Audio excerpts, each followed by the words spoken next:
What happened to the background? What it do, Raider Nation? The Raiders stormed in like a thief in the night at midnight because their plane was delayed and they couldn't get to New Orleans. Shout out to the crew, for getting everything ready in time, no sleep. Shout out to the defense. Shout out to the offense. Shout out to the whole Raiders organization, man. What a tough weekend it was for them, but a tougher week for the New Orleans Saints, right? We had a running game going, we had a passing game going. Aiden O'Connell, shout out to Aiden O'Connell. Man, Rick was good, my guy. You know, Amir Abdullah, man. I talked a lot of shit on Amir Abdullah. And I take it back. I take it back. No, I don't take it all back, really. But man, one hell of a game. 140 career games. The man finally gets 20 attempts, over 100 yards. So shout out to Amir Abdullah, for a 100-yard game. It's been a long time coming. Me personally have said on this channel since day one, since I've started this channel, for us to win football games, our running backs need 20 carries, no matter who it was, which, I mean, I guess it kind of does matter. Madison, I think, maybe, but I think the rest of the backs, we know Zamir White from last year has to carry the ball 20 times a game. And if you give him 20 touches, look what happens. So, our first 100-yard rushing game by a single running back this season. Brock Bowers continues to just destroy people, destroy records. The man is unstoppable. And where do we go from here? Do we build around it? Did the Raiders and Antonio Pierce do enough for this man to keep his job? We will talk about that. But, you know, first off, let's get into the chat because chat lives matter. My guy Rick, what's good? What's good? LVR in the building. AOC played lights out. I think he played pretty well, and we'll get into AOC and some stats that some AOC haters, I don't know what the hell's going on with this background, but it's kind of cool. Um, you know, some of the AOC haters or non-AOC stands or whatever you want to call it. AOC 12 in the building himself. We'll break down some stats that I think are very crucial that a lot of people may be underestimating, the ability of Aiden O'Connell and what he can do. And I don't know how loud this mic is, so I'm gonna set it down. But if y'all can hear me, thumbs up. If you can see me, thumbs up. I've just been rambling away. But let me know your thoughts. LVR got something to say. I think Amir Abdullah had a good game because the Saints running game. Oh, the Saints running stop. No good. I mean, the Saints are the fifth worst team when it comes to yards after the catch, whether it's running, whether it's receiving. And, that's probably part of it. Shout out my guy, New England Raider Booster in the building. I think that's a big part of it. They can't tackle. They give up, like I said, they're fifth in the NFL yards after the catch, whether it's receivers, running backs, even quarterbacks. So I think that helped a lot. But still, shout out to Amir for, accomplishing finally a 100-yard rushing game and 140 attempts, bro. Like 140 games for that man to finally break 100. Shout out to my guy, Just Win Baby, or Just Raiders Baby. If y'all don't follow him, go check out his podcast. Also, New England Raider Booster, also LVR. All have podcasts. Cowtown Luda in the building needs to start a podcast, but he doesn't. Jimmy Rogers, what's up? Good. Yeah, that's me. Um, What else? What else were you saying? It would have been a great game to see Dylan Lobby get some snaps. Yeah, we need to see Dylan Lobby get some burn. And I'm kind of, and I know y'all gonna trip. Kind of leaning towards letting AP go. I tried to back the man, but the way Aiden O'Connell is playing and the fact that he wasn't the starter from the get, whether it wasn't his control over personnel is really starting to rub me the wrong way. We'll break that down a little bit, but um, yeah, Labe gets some snaps, but I guess when you're AP, he can't develop. So, I mean, I wouldn't say he can't develop because the staff has done a damn good job. Look how many rookies are playing. I think he's done pretty good at developing. Shane Butler in the building. What's good, my guy? What else we got? What else we got? I'm ugly and can't read good. Nah, bro, that's me. The fuck you talking about? You'd be just fine. If I could do it, you can do it. What the hell? AP is our guy and AC is our guy. I, you know, uh, I kind of want to see AP get another shot, just like because I've been preaching camaraderie. See what the man has with a normal season with all his guys. The fact that he didn't get Jaden Daniels, I think Tom Telesco failed in that aspect. We did get Brock Bowers. I'm not bitching, but if he would have got a quarterback in that aspect, and yes, they could have got Justin Fields, and they failed to do so. Yes, they could have got um, whatever Russell Wilson, who I was a big advocate for, and they failed to do so. They failed to do a lot of shit, and they went with Garner Minshew. So, man, like that, it's rough, bro. But if you could find a better coach, and I don't think Vrabel, is that guy. Just looking at his track record, looking at the teams he had, and looking at the roster he had the last couple days. I mean, he could be, he couldn't be. I don't know, but if you can find better, move on. But the fact that Dylan Labe hasn't played, Amari Gaynor, just I seen flying to the ball. I don't think he was in there very much, but when he was in there, he didn't get a bunch of shit on the stat sheet. But I seen that man line up on defensive end when they line up four defensive ends, and he ended up blitzing and then coming back all the way around and still, help made the tackle and got an assist on the tackle. I don't know if they gave it to him or not, but the man, play like that. I don't know how you could not be on the field if you're AP or if you're Patrick Graham or, any of these guys that should be involved in personnel. And if you're the head coach, and like I said, he went with Gardner Minshew, and I don't know, AP, it's not putting Labe in, when we have no running game absolutely whatsoever. And every time you put Madison in, it's a loss of yard. He's going backwards. He's going backwards.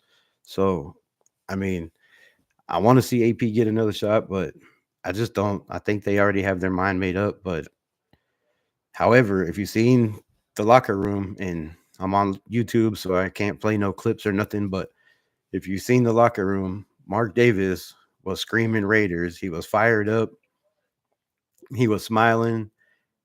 And, I don't know if that's enough for Antonio Pierce, but I think Aiden O'Connell is doing enough to keep Antonio Pierce's job if they decide to go that way. We're sitting eighth in the draft. It might be worse. The Chargers are probably going to sit most of their starters, which, they have a lot of depth, but I just don't think their depth is good enough to beat us personally. Um, but how do y'all feel about Ashton Genty in the draft? If we keep Aiden O'Connell, and if they don't keep AP, if they bring in another guy, I think this whole staff's going. And I think, Rob Leonard's down the road. I think Rob Ryan's down the road. I think, a lot of good, Luke Steckel, which has done an amazing job with Brock Bowers and the tight end room. I think he's gone, unless they bring in a Vrabel, because he was on Vrabel's staff as an assistant, which a lot of people probably don't know that. But, Luke Steckel has been on Vrabel's staff. So I mean, you're gonna lose a lot of good guys and a lot of good staff members that I think have developed these guys. You're probably gonna lose Joe Philbin. Joe Philbin, I think, has done a great job since he took over as offensive line coach. These guys are firing off the ball. They're getting pushed. They're moving players back. They're opening up run lanes. As you can see, Amir Abdullah, making a couple cuts here and there. The guy's balling out. But all right, let's get into this because y'all chatting it up. When will be able for people to join the live? Because I would love to join. Um, I gotta figure out what's going on with my StreamYard because it's been doing some crazy shit, bro. I don't know. I might have to delete it and start over, but I'll figure it out. I'll pull some people up. I mean, I could put a link in right now, I guess, if y'all want to pull up. Um, let's go Raiders. We are so back. Let's not get carried away. We did beat two of the worst teams in the NFL. Without a bunch of starters, the Saints are miserably um hurting worse than us right now. So, and they got a rookie quarterback you, that's playing way worse than Aiden O'Connell did as a fourth round pick. And I think Rattler, was picked a little bit lower than that, but supposed to be one of those mobile guys to help it, that we need. What else? Rebel, don't you agree? What do I agree with? I don't know. Go back and read them and post it. Why this jump? AP needs to go. He's the sole reason Aiden O'Connell is not being respected as the guy. I don't know if he's the sole reason. I think, not getting the playtime might be part of that reason. He is bitter about being wrong from the gate this year and doesn't want to give Aiden O'Connell his fair shot. I think he's giving Aiden O'Connell his fair shot now, but he really doesn't have a choice. So, I mean, I kind of agree with that. I think, we've seen plenty of times where Gardner Minshew, 3 turnovers in a game is enough to get benched, especially when you have a guy the caliber of Aiden O'Connell um, sitting on the bench. And, you know, let's just get into it now. So, little early in the live. I was hoping more people would pop in, but look, let's break down some numbers right here. So Aiden O'Connell, right? Aiden O'Connell has played 15 games in the NFL. My man has a 62 completion ratio, which is, I mean, not great, but he has 3,616 yards, 18 touchdowns, and 10 interceptions for a fourth round pick on a team that has no run game, that's had his fourth offensive coordinator, his second head coach, a mixed match offensive line. Offensive line, has been a revolving door all season long. But let's put something else into perspective, because last year, Aiden O'Connell, right? Some people say should never be anything but a backup in the NFL. Well, this might be franchise numbers, and I'm not saying Aiden O'Connell's a franchise guy, but hear me out. And people, popping in, leaving and shit because they don't want to hear what I got to say. But Aiden O'Connell, in his last 6 games last year, they went on a run, right? The man had 9 touchdowns to 1 interception.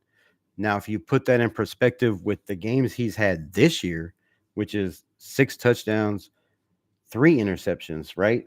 2 of those games were field time against the Steelers and the Panthers, where we were getting smoked, and he was just thrown into the mix once again, you know, because they had to take Gardner out. He had 3 turnovers in the fucking game, flipping game. So, um, but in the starts Aiden O'Connell has had this year, the man has 4 touchdowns, 1 interception. Now, I don't know how many people in the chat can do math, but if you take 9 times 4, that is 13. So in his last 10 games, Aiden O'Connell has 13 touchdowns to 2 interceptions. I will repeat that. In his last 10 starts, Aiden O'Connell has 13 touchdowns to 2 flipping interceptions. Now, if that's not a guy that you can build a franchise around, I don't know who is. He is a fourth round pick. He's only played in 15 games. So, all these people pissed off about we need a quarterback. Yes, we probably do need a franchise quarterback. But how do you know he's not it? How do you know he is not him? Look at Tom Brady's numbers in his first 17 games. Do you want me to show them to you? All right. Let's break this out. I can't do it on here, so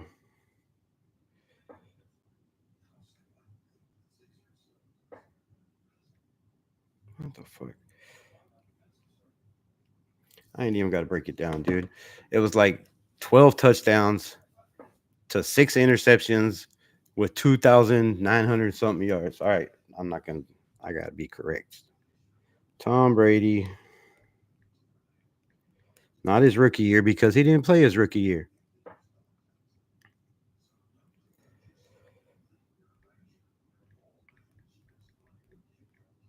And I'm not saying he's Tom Brady. So, before y'all get crazy in the chat, and I'm not reading the chat right now because I'm trying to set this up, but before y'all get crazy in the chat,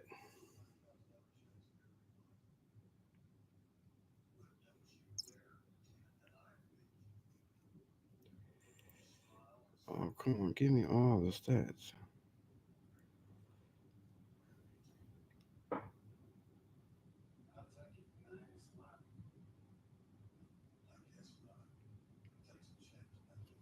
All right. So he had 2,843 yards. Now, let's not forget, Tom Brady took over for a quarterback in Drew Bledsoe, who they were built that team around. And Drew Bledsoe was the quarterback for that team that already had a solid ass defense, that already had a running game, already had a solid offensive line. And Tom Brady comes into that mix and has 3,843 yards with, all right, where's his touchdowns? 18 touchdowns to 12 interceptions in a 16 game season. Now, I don't know. Y'all do the math, y'all do the comparison, but I'm saying, whatever. He said O'Connell is good enough to be an NFL starter in the league, but he doesn't want him as his quarterback. Who said that? Who said that? Who said that? When? Not true. That was all Getsy. Yes, it is. LOL. Ayo. Where the hell did I go? What the? What was I reading? Bro, this is why I don't like being on YouTube. Because you touch the button and it just goes. All right. Man, I know this. I know one thing. AOC showed me some serious arm strength and some touch. People say he can't lead receivers. He needs to work on leading receivers. He has no touch. They also said the man was a statue. I seen him once again, escape pressure, escape people's grasp, throw the ball, which people would think was just up in the air, up for grabs. But no, he put everything he had into it. He knew where the ball was going, put it where it needed to go. Um, AP is not anyone's guy, laughing my ass off. D Mokes in the building. What's good, my guy? Long time no see. AOC incoming. Now you're back in here because AOC's the man. We already knew this, bro. I tried to tell y'all. I was telling y'all in the chats forever. Ignitius, what? Indigenous message. AOC hasn't played a season worth of games. No, he's played 15 games. I just said that. In 15 games, the man's got almost 4,000 yards, 18 touchdowns, 10 interceptions. That's better than Tom Brady. That's way better than Peyton Manning's rookie year that had 26 interceptions, 28 interceptions to 26 touchdowns. Now, you could say whatever. You can compare him to whoever. You could look at Jared Goff over there with the Lions, right? The Detroit Lions, everybody said, "Oh, they need a quarterback. They need to draft a quarterback of the future. They need to draft a quarterback of the future." They got rid of their quarterback who they drafted and thought was the quarterback of the future, and Matthew Stafford. He decided to go over to the Rams, and what's he do? He just wins a Super Bowl in the first year, you know, with one of the, in my opinion, one of the best coaches in the NFL. Young, everybody on his staff has went and been successful in the NFL as head coaches. And I could pull up the names if you want me to, but y'all can also do that shit on your own. No, I'm just kidding. uh Rebel, please convince them AP is our guy. Look, I'm not trying to convince nobody. Everybody has their own opinion. I think AOP, blah, blah, blah, blah, blah. I think Antonio Pierce deserves another year, but there's just certain things that are really irritating me. And I said, if these rookies come in and ball out that he wasn't playing or whoever wasn't playing, like I know Luke Getzey, he gave full reign of personnel and to run his system with whoever thought he was best for his system. But that doesn't matter as a head coach of a team that's your dream job and your job is on the line. You have to be like, no, I want this guy to be the quarterback, like I said the other night, and you build your system around it. And if you can't build your system around this guy, you got to go. And he didn't do that. He kept allowing him to go with Gardner. Even after they pulled him in the Pittsburgh game, they allowed him to go with Gardner. Even when they pulled him in the Carolina game, they allowed him to go back to Gardner. And that's AP's fault. And shit like that, they're going to evaluate what, and whether it's good or bad. It comes down to whoever's going to be doing the valuation. Is it going to be all Tom Brady? Is Richard Seymour going to be involved in this? Because Richard Seymour, was a huge advocate for Antonio Pierce getting hired. So is Richard Seymour part owner? Is he going to have a say in this meeting with Tom Brady and Mark Davis? John Leon, what's good, my guy? Appreciate you pulling up. M85, appreciate you. I'll get to all y'all. Hold on, let me check who else is coming in. Mark Carbone, appreciate you. Now I gotta go back and find my spot. AP is not a guy laughing my ass off. Shit, hold up, my son's calling. What's up? Shit, I'm just in alive. Uh, yeah, it should be pretty close.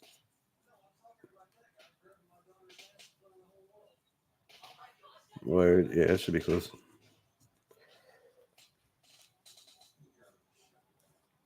All right, bet. Love you. Like,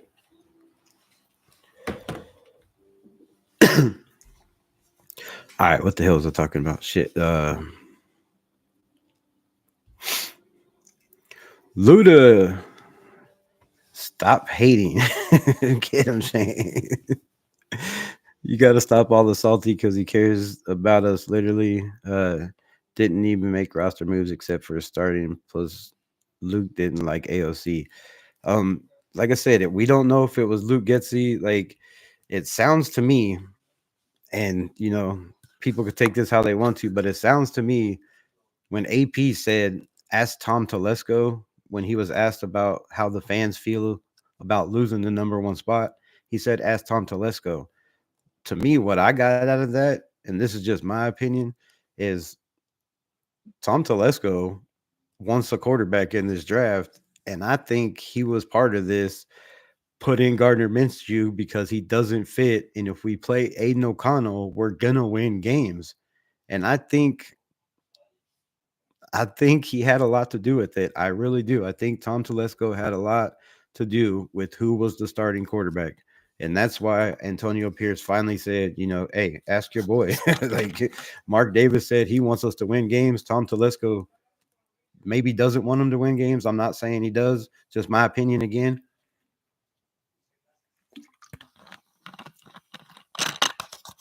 But clearly, there's division going on in the Raiders organization, and not everybody is on the same page. Um, if we keep AOC, we keep AP. Ain't nobody coming here with that in the eighth pick.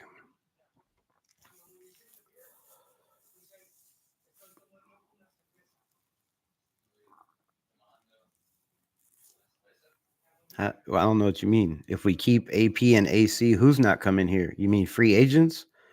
Bro, people want to play in Vegas. I guarantee you. Would you trade Crosby to the Vikings for JJ McCarthy and this year's first round and possibly more? For their first round, JJ McCarthy and a player of our choice? I mean, I I don't know. The Vikings first round pick is going to be, in the 20s, which is, I mean, still could help us. I don't know how many blue chips in this draft you're going to get in the 20s. I mean, I don't know how many blue chip caliber players we're going to get, at the eighth spot, or if we somehow beat the Chargers, who might sit a bunch of their starters. If we fall out of the top 10, I mean, I don't know. I don't know. But I like JJ McCarthy. I thought the Raiders, should have took a chance on him. He got to sit a year. I thought he definitely needed to sit a year, maybe two. 20 years old, not a lot of snaps as a quarterback in Michigan, but I mean, it's a possibility just depending on like what else. There has to be more. It would have to be their first, their second and maybe their first next year or third next year or something to that line along those lines. I mean, I wouldn't be mad at it. You definitely have to, like, players are players. Everybody loves Max Crosby. He's the franchise, but you have to look at how good this team is playing without him the last 2 weeks, and you have to look at how good they played without him. In the Cleveland game that we won. You have to put that in perspective, and if you don't, then you're not doing justice to the Raiders organization, because if you can get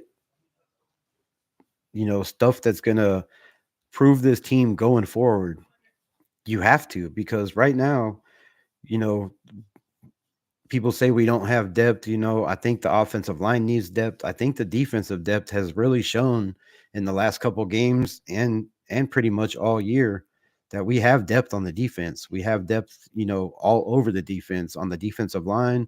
I think linebacker, could probably definitely use some help. Guys that can tackle would help. A guy that could cover sideline to sideline would definitely help, or cover past 10 yards would help in linebackers. But I think we have the corners. I think we have the corners of the future. I think we have safeties of the future.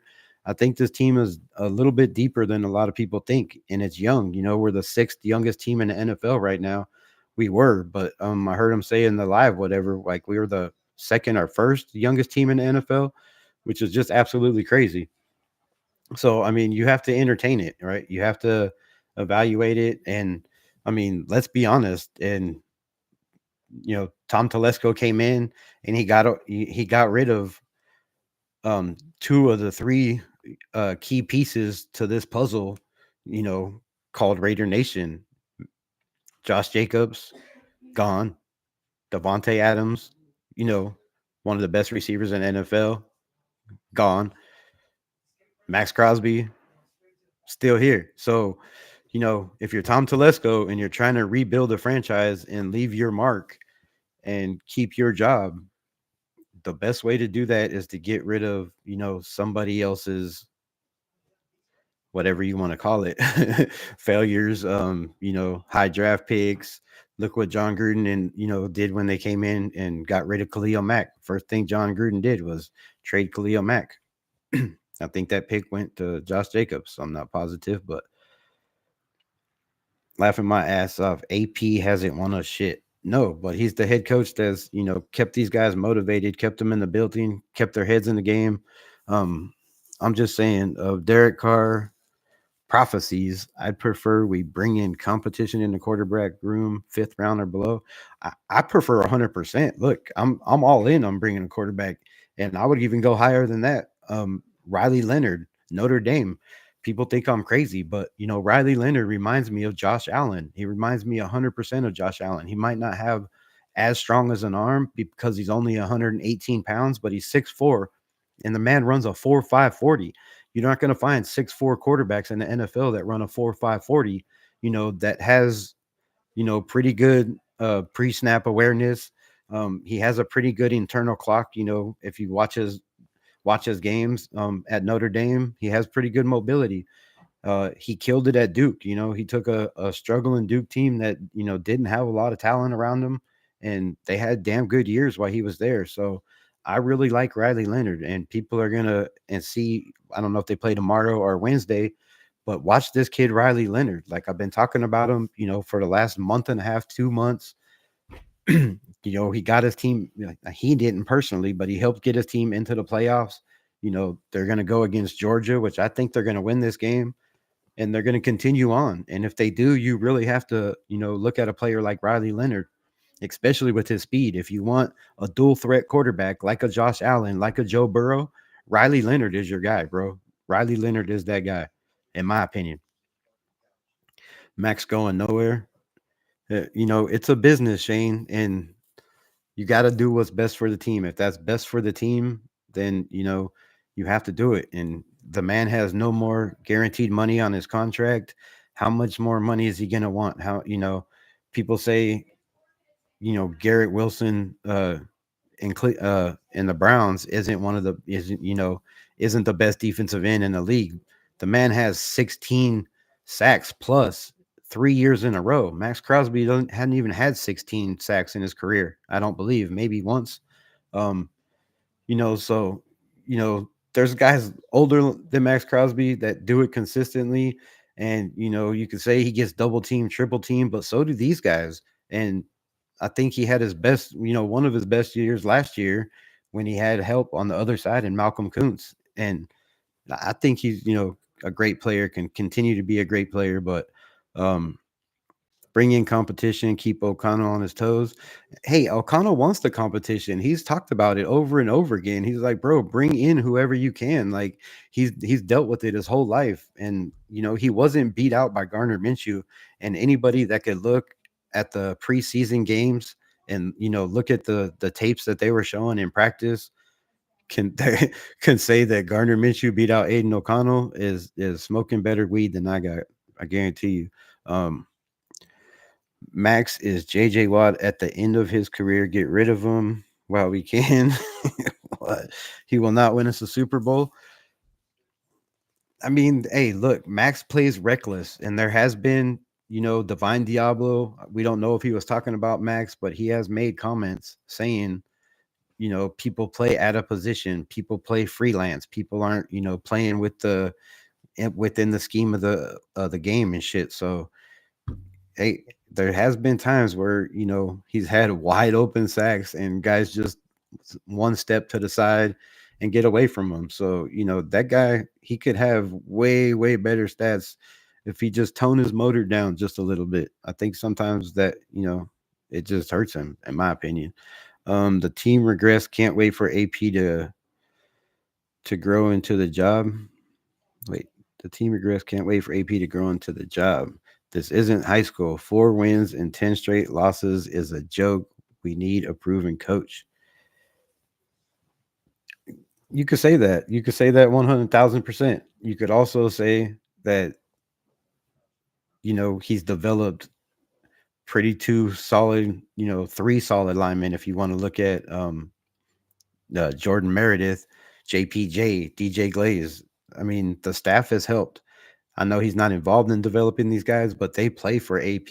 If you hear guys talk, they constantly mention Antonio Pierce and how Antonio Pierce has kept them, motivated through loss after loss after loss, which is hard to do when you have rookies like Jackson Powers Johnson and Brock Bowers who haven't lost hardly at all. I don't even think Brock Bowers lost in his career. Like you don't even know what it feels like to lose. So, to keep that guy motivated and playing the way he is, which I'm sure he does most of that himself. But, look at Michael Mayer, bro. He struggled big time.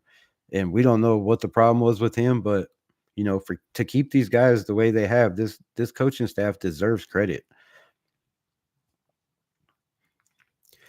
AP would sell Shane a turd wrapped in a Snickers. And when wrapped it, Shane would eat it and smile, then make excuses about it. Come on, man. Be nice. AP has the worst game management. It's gotten better, though. It's gotten better. You can't deny it's gotten better. AP will grow into it. We don't know. We won't know if they don't give him a chance. And, I see improvement in the players. I see fight in the players. I see development in the players. You know, if he had his running game, if he had his quarterback, and he should have stepped up, and maybe he didn't believe Aiden was the guy. Maybe like I said, maybe it's Tom Telesco was like, no, we're playing Gardner Minshew. We don't know. We won't know in the building. We won't know until AP gets fired and it's all out. But it all sounds like he's not going to be around much longer. Pretty sure Brady is going to want Vrabel, not to mention Seymour as well. I mean, Seymour might want Vrabel. You don't know what their relationship is like, but they have a good relationship with AP. And we also know that Champ Kelly's still in the building as assistant GM. So, what say is he going to have, if any, or is he going to be in these conversations? Yeah, Rich Gannon, come on. You got Rich Gannon, our MVP. Is he a Hall of Famer? I don't know, but he played damn good for us as a Raider. And I'm sure he's a pretty good evaluator of talent. And, he sees what I've been seeing in Aiden O'Connell since the jump. And he said since the jump, like he sees that shit. 2 games he balled out. We're all sorry teams. For who? Aiden O'Connell?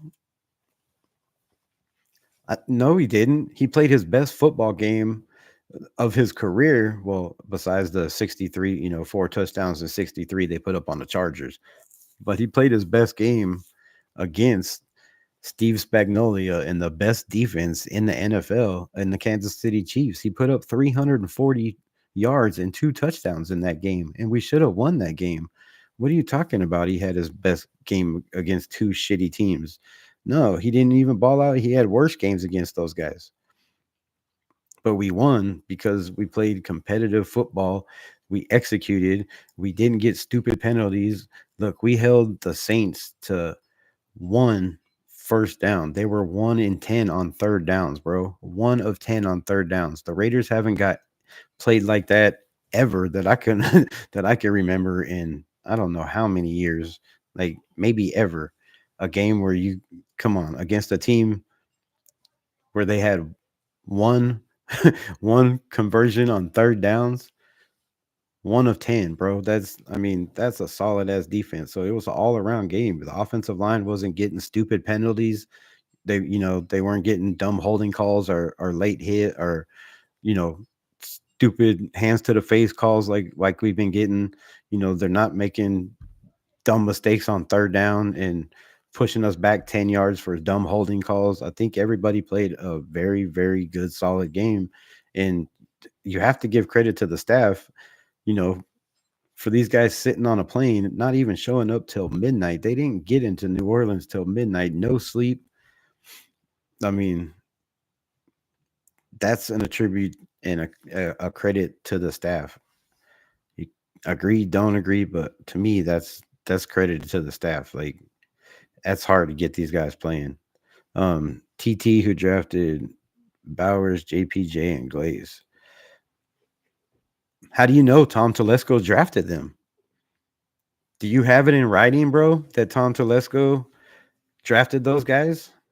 Because if you go back and watch the interview with the offensive line coach who was assistant or head of offensive coordinator, whatever, Joe Philbon, he said he did a live interview with DJ Glaze for an hour on the phone.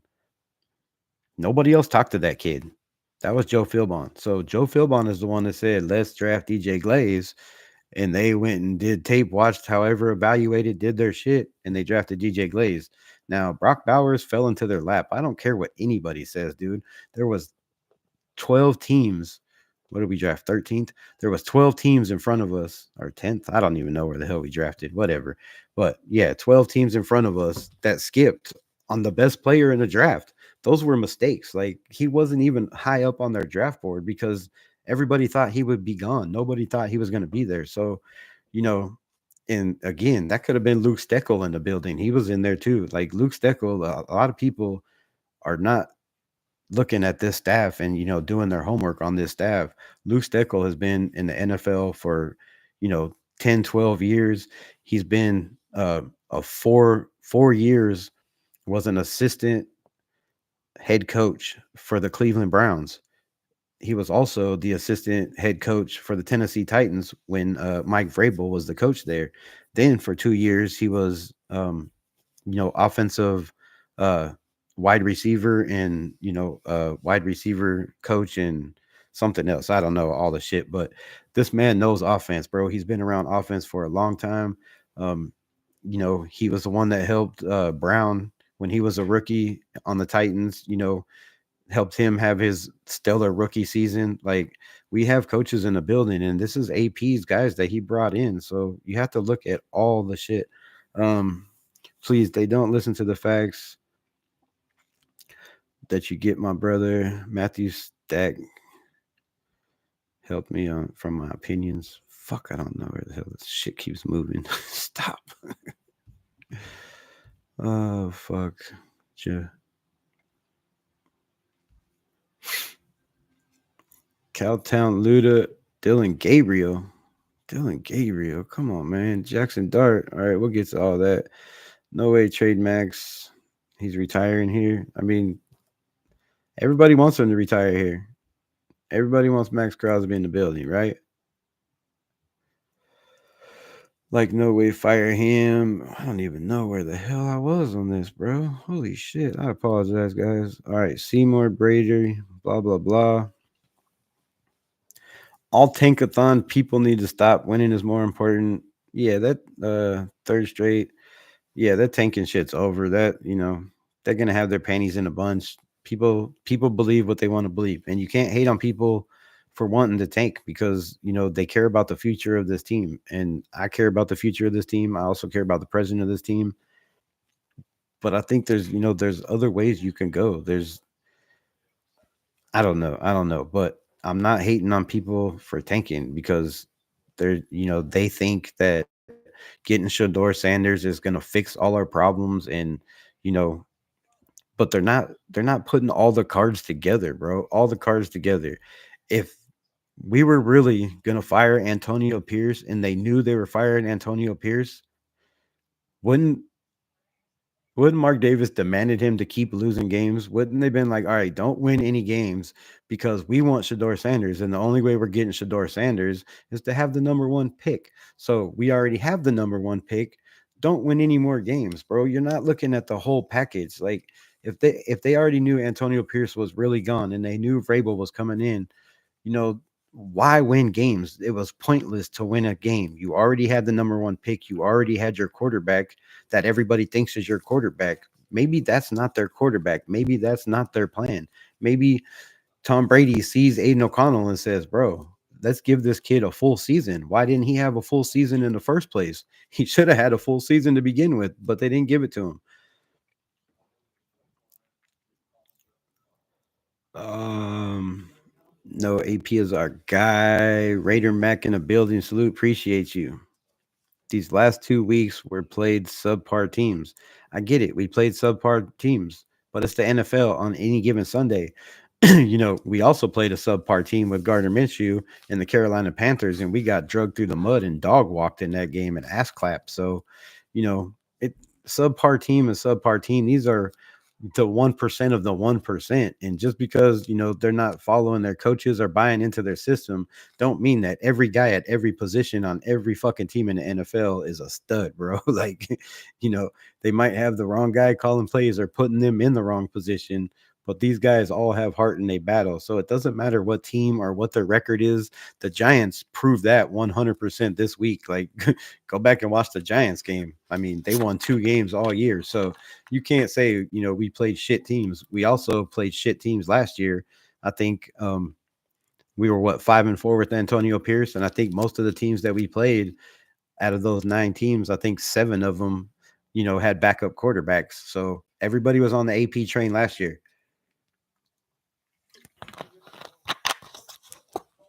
Now all of a sudden the man doesn't even, he's got one full season with his staff and a half a season with somebody else's staff that did better than offensively than the staff this year. These last 2 weeks, I got that. Like, no way, blah, blah, blah. AP is the worst. Then Dennis Allen, who was fired the second time from the Saints. Yeah. And Derek Carr also got 2 quarterbacks or 2 head coaches fired from 2 organizations. Imagine that. Is Malcolm Kuntz a free agent coming this year? Yes, Rick, he is a free agent, and they definitely should bring that man back. Because if we fire AP, then Max wants out. I don't think I don't think that's the case. I don't think, I think Max is not going to be happy. And, hot take here for a moment. Maybe Max already knows that AP is getting fired. Maybe with his relationship that he has and, the time he spent the last 2 weeks not being able to play football, maybe he's been talking to Mark Davis and maybe Mark Davis said, hey, look, we're not going with AP. And maybe that's what all this shit's coming up about. Maybe he's like, all right, well, you ain't going with AP, then we might have to negotiate my contract. There ain't no guaranteed money. I don't know. It's just speculation. But Max Crosby is very, very tight with Mark Davis. And if anybody would know what's going on, you would think your number one player and your franchise player, would be contacted first and said, hey, this is where we're going. This is going to be our new head coach. How do you feel about it? If you're good with it, cool. If you're not, hey, let me know and we'll trade you and we'll move on. You don't know. Agreed, LVR. What LVR say? Oh, with the Daniels. Not one win within the division. Not yet. We still have one game. It's a fireable offense and a real turnaround. Is what Harbaugh did in LA. Okay, well, Harbaugh took on a team in LA who had a franchise quarterback, who had, two franchise ends that are probably okay, that are definitely green jackets and Khalil Mack and Joey Bosa, right? You know, they have probably a green jacket safety. They have a dominant corner. They have a, a solid offensive line. They just drafted a offensive lineman in the first round last year or 2 years ago.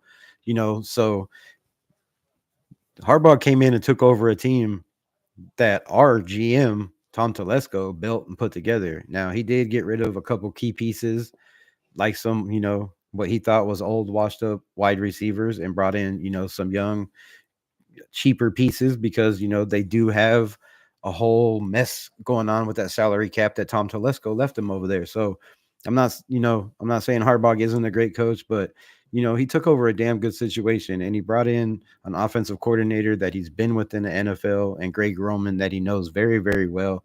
You know, they they made it to the Super Bowl before on the 49ers. It's not like he just brought in a new staff, that doesn't know each other and doesn't gel like Antonio Pierce. These guys played together, coached together before. They know how each other work. So yeah, I mean, he brought a damn good defensive coordinator, and again, he had his franchise quarterback. Now, if we would have played Aiden O'Connell this season, it would be hell of a lot different, in my opinion, even with all the injuries we've had. But that's neither here or there. Um, but yeah, he's got one of the top 10 quarterbacks in the NFL already in place, and you got two of the best defensive ends to put pressure on on the quarterback. I mean, what more do you need to start with? Now, he did go out and draft, a UDFA running back who's playing his ass off, but that's a tribute to coaching. So yeah, not everybody, not Antonio Pierce took over a mess, bro. He took over a mess that Dick Daniels had drafted, and Ziegler had drafted some, so had some bad draft picks. They had some good ones, but they had some draft picks that didn't work out, that had to go, and they're still kind of weaving through them. Some might not make it this year, but some are taking longer to develop. Shane, then trade Crosby. I don't give a fuck. No player is above the shield. No player should be making right managerial and front office decisions to begin with.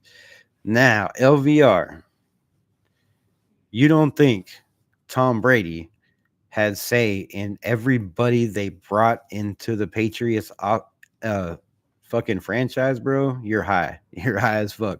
And if you don't think Tom Brady, when he went to the Tampa Bay Bucks, pointed out every free agent he wanted on defense and offense, and they brought those guys in, you're high as fuck. And if you don't think the offensive coordinator that they brought in, he wanted in the building, I ain't got to keep saying it. But come on, man.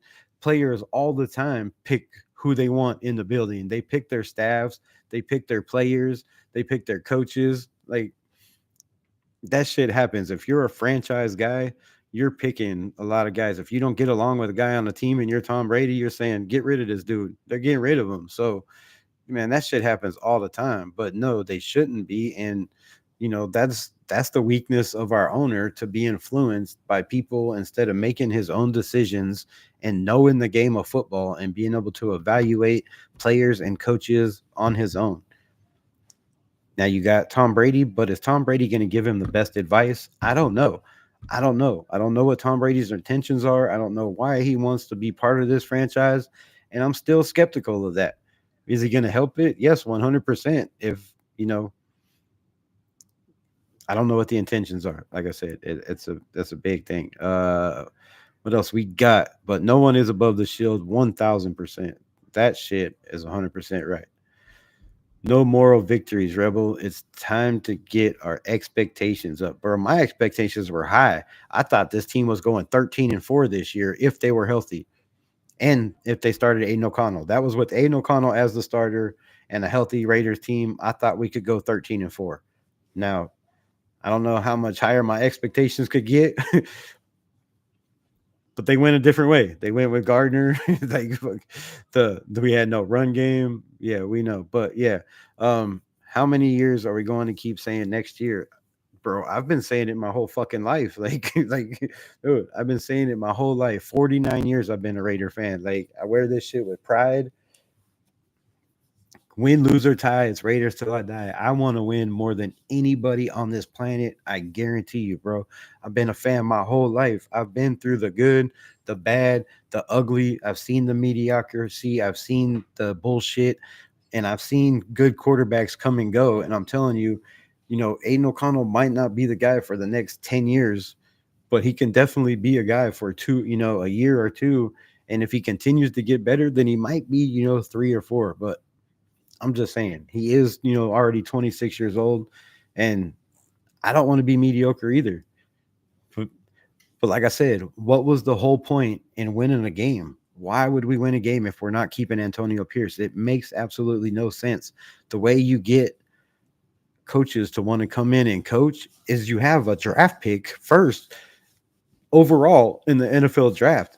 That's going to bring every coach, whether it's Ben Johnson, whether it's my guy, Mike LaFleur, which I keep, going to bat for, and I'm going to keep going to bat for just because, the systems he's been on, the offenses he's been around. I think Mike LaFleur, if they move on from AP, should definitely get an interview. They should bring him in. They should hear what he has to say. And I don't think they'll let him leave the building if they listen to the man. And if you want somebody to groom the quarterback of the future, come on, man. Mike LaFleur has been in Sean McVay's system. He's been in the 49ers system. Those guys groom good quarterbacks. Mark Carbone, facts. If we lose to the Chargers next week, it's the first time since 2006 under Art Shell that we have been swept in the division. That fucking hurts. With the extra games at 4-13, the equivalent to 2006. Okay, but that was the second go around with Art Shell. That was with a man who had already coached once, who had coaching experience, who had offensive line experience, who had experience in the NFL. Antonio Pierce is growing, bro. Antonio Pierce we keep forgetting this man was an undrafted free agent that fought his way. He wasn't good enough to start his first year, right? He wasn't good enough to start his second year, right? He kept working and getting better and getting better and getting better until finally they said, we cannot keep this man off the field.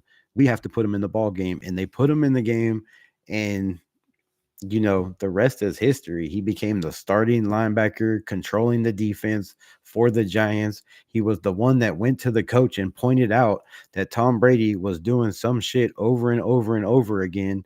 And, he was the one that keyed in on that shit and told his guy, was like, hey, this man keeps doing this over and over again. Let's go to this defense and see if it works. And it worked. And they beat the Patriots, who I think were undefeated that year, if I'm correct, in the Super Bowl. So, like, Antonio Pierce is a man that can get better, that will get better. He has that, intestinal fortitude. He wants to be the man. This is his dream job. I keep saying that, like, he wants to win more than anybody. But if you don't give him the opportunity, then what do you expect?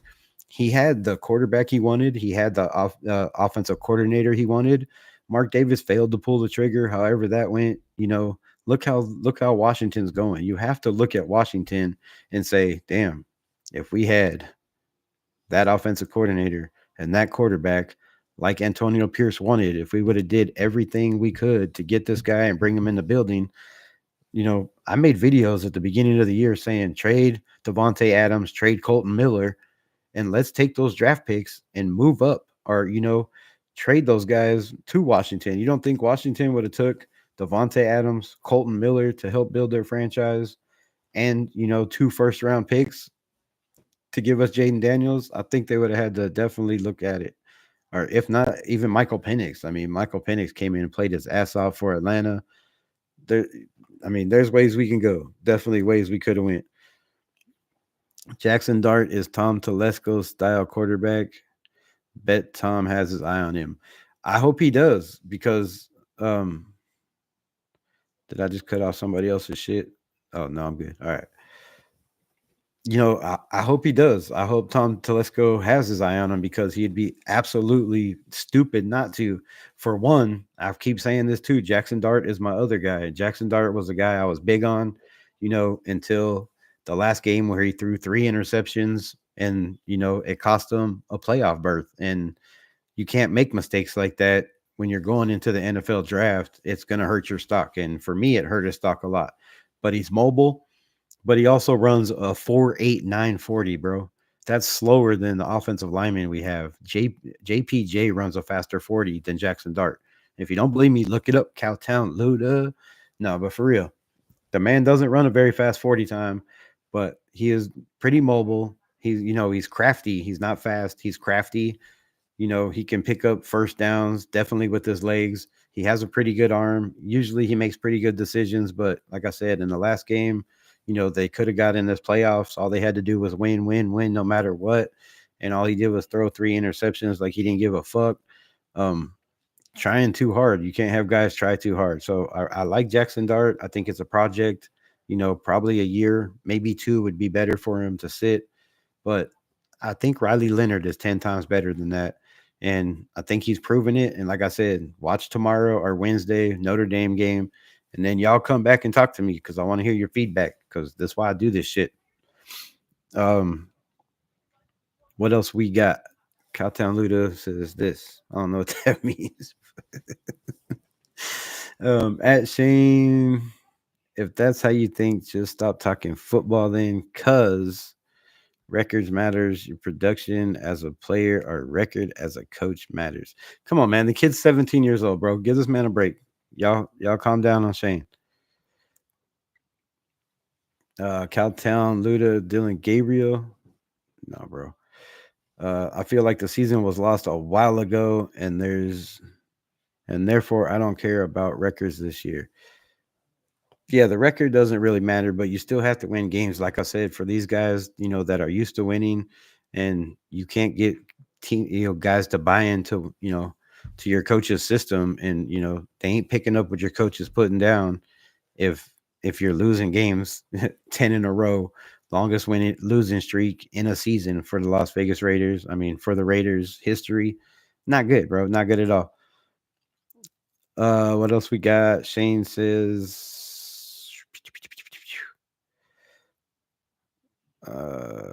fucking what?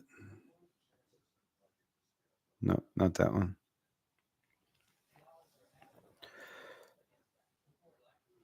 I don't know where the hell I'm at. It's just this year. We shouldn't judge AP for the first year. He is learning still. Next year will be better. Look, it's Raider Nation, bro. It's Raider Nation. They're tired of losing. I get it, bro. I get it. My heart aches with you. My heart aches with you. You want the best for this team. You want to win now. But that's not the best way to go about it. And firing coaches constantly, consistently after a year and a half. And if you don't think I'm right, go back and look that shit up. The longest tenured we've had is John Madden, 10 years. Second is as is Tom Flores 8 years. Other than that, it's John Gruden 3 years. Like, and then it gets smaller and smaller and smaller. Like some of y'all's, um, but yeah, man, like you got to give coaches chances. That's why this organization has been bad for the last 20 something years, 40 years. If I mean, if you want to look at it playoff wise and playoff win wise, you got to give guys chances, and you don't know what they have. And if you put the right offensive coordinator with this staff, and I don't think Patrick Graham's going to be back. We all know he declined, or if you don't know, now he declined to renegotiate or a contract extension. So, I mean, with that being said, whoever's still left in here, and I know I'm way behind on the chats because I just talked too much, but how do y'all feel? Let me know. How do y'all feel? And I know most of y'all don't want AP back, but say that's the best case scenario. Say Tom Vrabel, right? Say Tom Vrabel takes his dream job in Ohio State, where he played, where he was born, all that bullshit. Or say that doesn't work out and he doesn't take the Ohio State job. Say he goes to the Patriots job that he really wants and is rumored to really, really want. Say they fire Mayo and say, Vrabel gets that job, which I don't know, might not happen, but maybe he doesn't. Maybe he takes the Chicago job. Say, maybe he takes a Bengals job. The Bengals need a defensive coordinator. Obviously, their offensive coordinator is just fine. Maybe they fire their head coach and bring in a Vrabel to a defensive style coach because that would help the Bengals organization a lot. So maybe he goes that route. Maybe he doesn't want the Raiders job. Maybe he doesn't want Tom Brady to be his boss. We don't know any of this shit. But let's just say all those coaches are gone, and you have a very very small choice of coaches to go for, and they just decide, what the hell, let's bring back Antonio Pierce because we can't get the guy we want, just like they did with the offensive coordinator, and they decided to go with Antonio Pierce.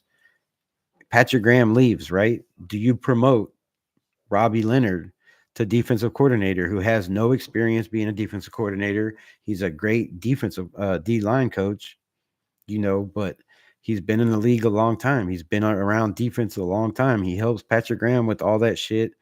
Do you promote a Robbie Leonard, or do you know, take a guy like I don't want to say Marvin Lewis, but do you keep AP and do you make Marvin Lewis maybe defensive coordinator?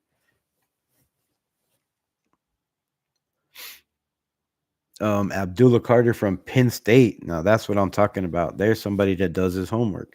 Abdullah Carter from Penn State. I don't know if he falls to us, then trade Max and still have a number one on late.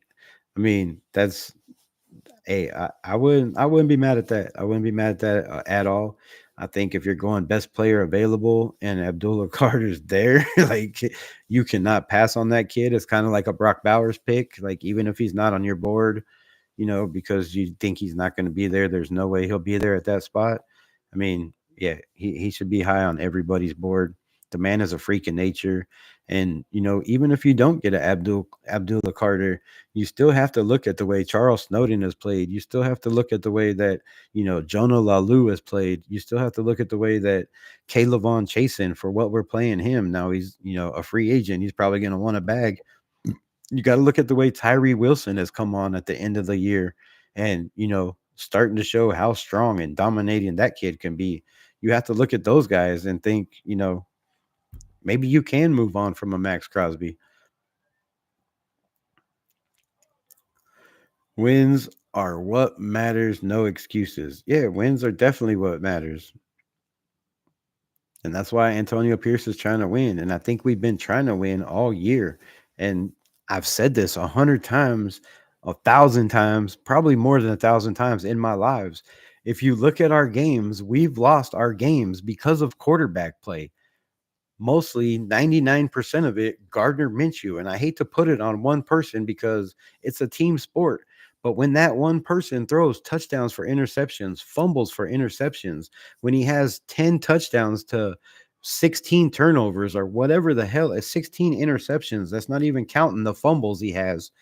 those hurt, bro. Those hurt. Those lose games. Those lose morale. That inflates, everything that's going on. And that to me is our season, bro. It's not Antonio Pierce. It wasn't the bad calls. It wasn't, you know, the stupid timeouts. It wasn't dumb clock management.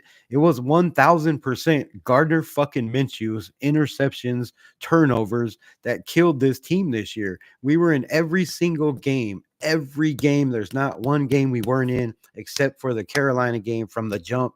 They scored 14 points and, we never caught back up. But in every other game you can look at this year, the Raiders were competitive from the jump. We came out and drove down, scored a touchdown, and then fell apart. We come down, score a touchdown, fall apart. We come down, let them score. We come down, come back, tie the game up. We'd be down 3 points, a touchdown, less than one score in every single game going into the half. We weren't blown out in any games at the half. We come out in the third quarter, we go 3-and-out, they score, we come out again, turnover. And if you think I'm lying, go back and watch the games. If you have the opportunity to go back and watch the games on YouTube, and you can go back and watch every Raider game if you have them recorded on there, go back and watch the games, bro. Go back and watch them. If you think I'm lying, we have been competitive in every fucking game, even with the shitty quarterback play, with all the injuries we've had. Our defensive line has been beat up. Our secondary has been destroyed. Our safety, like, come on, we're losing key guys at every single position, and you can't put this all on Antonio Pierce, bro. You can't. There's no way you could look at Antonio Pierce and say this is all your fault that we're in this position and we lost. Now he made some choices that helped us put us in that position, but we've been competitive all year long. And if it wasn't for turnovers, and I know you can't turn back time and take that shit away, but if it wasn't for the stupid mistakes, penalties on third down to give them a first down. How many times have we given teams first down after first down after first down when we're like, damn, it's third and fucking 9, or it's third and whatever. We're about to get off the field. It's an incomplete pass, or the ball's dropped and they're like, oh wait, offsides, holding, roughing the passer, over and over again. Just stupid, stupid, stupid scenarios. I really like Max. Want to trade picks for the future. It's above the shield, right? Diablo was 100% talking about Crosby, as he should, but he takes on blocks with his face, so he barely has room to talk. Like, no, that motherfucker don't.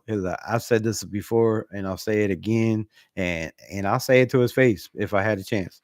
Divine Diablo cannot tackle a mannequin in a fucking department store. Like, it's facts. The man can't tackle. Like, he doesn't know how to get those big long arms around people and hold on to, with this 6'4", whatever, 255-pound frame. The man just can't tackle. Pigs, what's good? Appreciate you pulling up. But yeah, I don't know who he was talking about. I'm not gonna speculate. Holy shit, I'm so far behind. All right, let me catch up on this shit. Trade Max Crosby, period. We could have gotten something for Card Jacobs when they started. Yeah, I know to complain, but we waited, and look, that's management, bro. That's management. And I hate calling Cowherd cow turd. Calling cow turd is a fucking clown. But the guy was 100% right when he said upper management runs this shit like a fucking carnival in a high school gym or in a high school parking lot. And he wasn't wrong about it. Like, if you look at our draft picks, if you look at the decisions we've made, the choices we've made, it's 100%. It's stupidity. And how do you take, whether you like Derek Carr or not, whether you say he didn't help the Raiders, which he holds almost all the fucking records for the Raiders, how do you take a guy like that's still, no matter what, he was at least top 12 quarterback in the NFL, and you just bench him and let him walk and you don't get nothing for it? It's asinine, dude. It's absolutely asinine. It makes no sense at all. Like, and I'm still Tom Telesco to let Josh Jacobs walk, and not even Josh Jacobs said it himself. Tom Telesco never reached out to him. He never picked up the phone, never said, "What do you want to stay here? What is it going to take?" He didn't want Josh Jacobs to be here. He was like, "Dude, that's the heart and soul of this offense. Let's take that away. Let's put in Gardner Minshew." And I'm going to keep saying it, bro. I think Tom Telesco really, really jacked this season, bro. Either way you want to look at it, he's been trying to get AP out the door since he got here.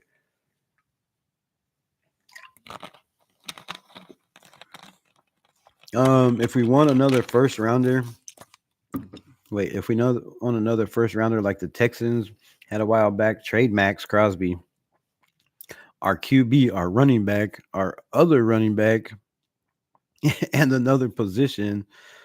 Abdul Carter. Oh wait. Did I fuck that up? Oh, okay, I did mess that up. All right, trade Max Crosby. Go running back, quarterback, and running back, or running back in another position like Abdul Carter. All right, now I got it. And have AOC 12 as a starter and get a quarterback to compete in the second round. Look, I'm not mad with that, but if we trade Max Crosby, you know, for a top first round pick, why not get Abdullah Carter if he's there? Or, why not go with a Travis Hunter if if you can move up and, negotiate some of those picks to move up even higher. And, why not swing for the fences and get an Abdul Carter and Ashton Genty? Why not do what the Texans did, 2 years ago? Get the best offensive player on the board and the best defensive player on the board. And look where that team's at. Now they're struggling a little bit right now. You know, injuries, that's just going to happen. But that's what I would do. I've been saying, for the last 3, 4, 5 years before the Texans even did that, the best way to rebuild and to get from the bottom to the top is you swing for the fences. You end up with 2 first round picks somehow, whether it's both in the top 10 or one in the top 10 or top 5 and the other one later in the first round. But you have to add as many, blue chip, high caliber players. Now, if you miss on that, then you're fucked because then you're in the depths for a long, long time, and there ain't shit you could do about it. I'm gonna be sad to see him go, but oh yeah, I mean he's not going nowhere, bro. It's not. Look, Max, they're gonna do everything they can to keep him unless somebody offers him some crazy shit. And I think with his injury this year and the surgery this year and the surgery last year, there might be some teams that are very, very reluctant to, bring on Max Crosby and pay him the bag that he wants. Not necessary to trade Max Crosby, in my opinion, if we can keep him and use money saved as well as all our draft picks. All right, but if we keep him, we have $120 million projected, right? So if we keep Max Crosby on that 120 mil projected, like how much does he want? How much does his contract want? What's he got? 2 more years on his contract. He's got no guaranteed money. He's going to restructure it, but how much is he going to want of this 120 mil, guaranteed money? Like how much guaranteed money does he want? That's the big, big, big thing. And we won't know, until those talks begin. And it might be too much that the Raiders don't want to pay. I mean, I don't know. He seemed really, really adamant about the coaching changes, the losses. We're not going to change that overnight. Max Crosby's not an idiot. Max Crosby knows as well as I know, and I hope the people in the chat know that this franchise is not going to turn around overnight. Now we have the pieces, yes, but do we have the intelligence and upper management to make the decisions to put us in the place where we need to be to win and win consistently? No, because it hasn't happened yet. And I think Antonio Pierce is trying to do that. If you go back and look at all of his press conferences, they all point to the future. He knew we weren't going to win right away. Now, I'm sure he thought we were going to be at least the same we were last year or somewhere in there. Nobody thought we were going to be as bad as we were this year. Nobody. But he said over and over again, his vision, Antonio Pierce's vision was to build a competitive team, you know, like these teams that are competitive every single year, like the Steelers, like the I mean, I guess Kansas City, but they're not competitive every single year. But the teams that are good every single year that find a way to make it to the playoffs and compete every single year, that's where he wants this team to be. And you can't do that shit overnight. It takes key corner pieces, and if you trade guys away, you know, to a team that's already sixth youngest in the NFL or lower, I think because of the injuries and the guys we've brought in and the guys we've let go, I think we moved up. So we're somewhere in the top 5 youngest team in the NFL. Can you afford to trade a Max Crosby? Leadership, what he brings to the locker room. Let's not just talk about his game. Let's talk about what Max Crosby does for the Raiders organization, what he does for the community, the kids in the community. Like, we're forgetting about all that shit too. Max Crosby is a huge part of Las Vegas, and he brings so much more than just his play to this team, his leadership in the locker room. But he was also one of those guys that was on the Gardner Minshew train. Now let's not forget that about Max Crosby. Now I know you got to stick with your quarterback, but shouldn't have you have stuck with Aiden O'Connell, who helped you fucking win games last year? Shouldn't have he had Aiden O'Connell's back instead of just jumping on the Gardner Minshew train because he had him on his show first and Gardner was funny and it got him the most views?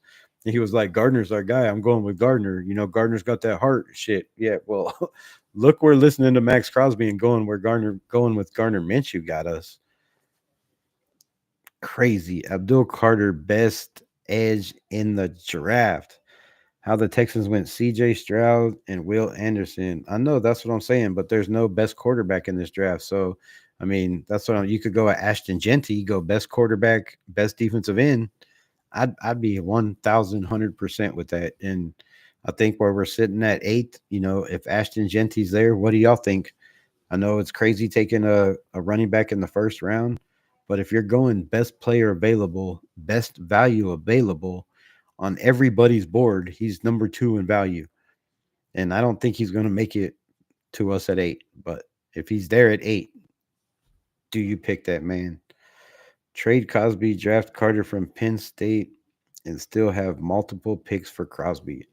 I'm totally down with that. I agree, John. I agree. I thought it was the door getting blown open and shit. but, but yeah, I mean, it was good. But yeah, I think he still has. I mean, Max still has a couple of years left. It depends on what you can get for him. Now, if you go that route and draft Abdul Carter, then they probably you can't trade him until the offseason anyways. So I mean, I don't know what's the value for Max Crosby. What do you think? What do y'all think we could get from Max Crosby? That's what I want to know. Do you think he's worth 2 first rounds? Do you think he's worth 3 first rounds? Do you think we get 2 first rounds and a player, or you know, a first and a second and a third in a player? Let me know. Let me know what y'all think. Texans traded TJ Watt, who at the time was one of the biggest edge rushers in the league. Just saying. I know. But what did they get for Watt? And did it help the Texans? I mean, what did they get in the Watt trade? I don't remember. Let me know, LVR. Um, as long as we address the O line, it can't get a solid starting unit. They can draft whoever they want, right? So you saying go O line in the first? You saying take the kid from Texas and Banks? What are you saying, Cowtown Luda? Speak to me, my guy. Speak to me.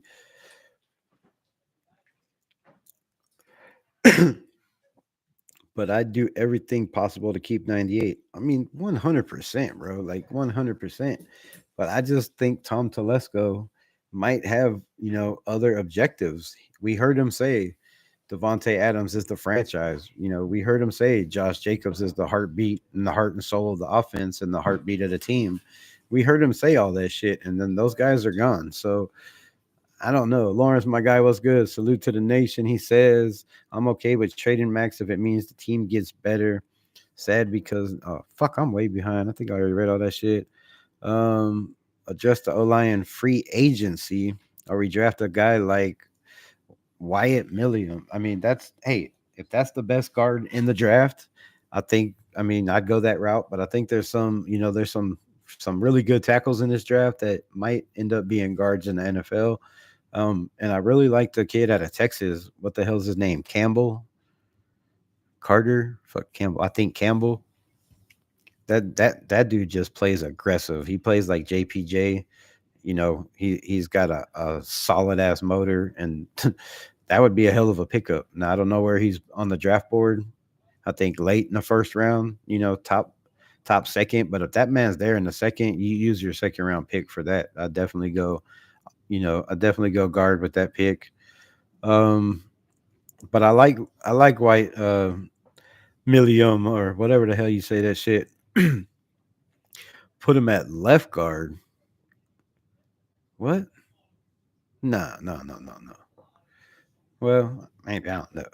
Left guard or OC. Millennium has played left tackle, right tackle, and center. Has allowed a sack in three. Oh, hasn't allowed a sack in 3 seasons. Put JPJ at left guard. I think our run game is better with JPJ at left guard. You've seen they constantly ran behind JPJ Sunday, last night, yesterday, wherever the hell the game was. They constantly ran behind JPJ. It was nonstop. Every fucking every run play was behind JPJ. So I think it doesn't matter where you put that man. I think you can put him at tackle. He's probably not big enough, but with his intensity and his motor, bro, you could put that dude anywhere on the field.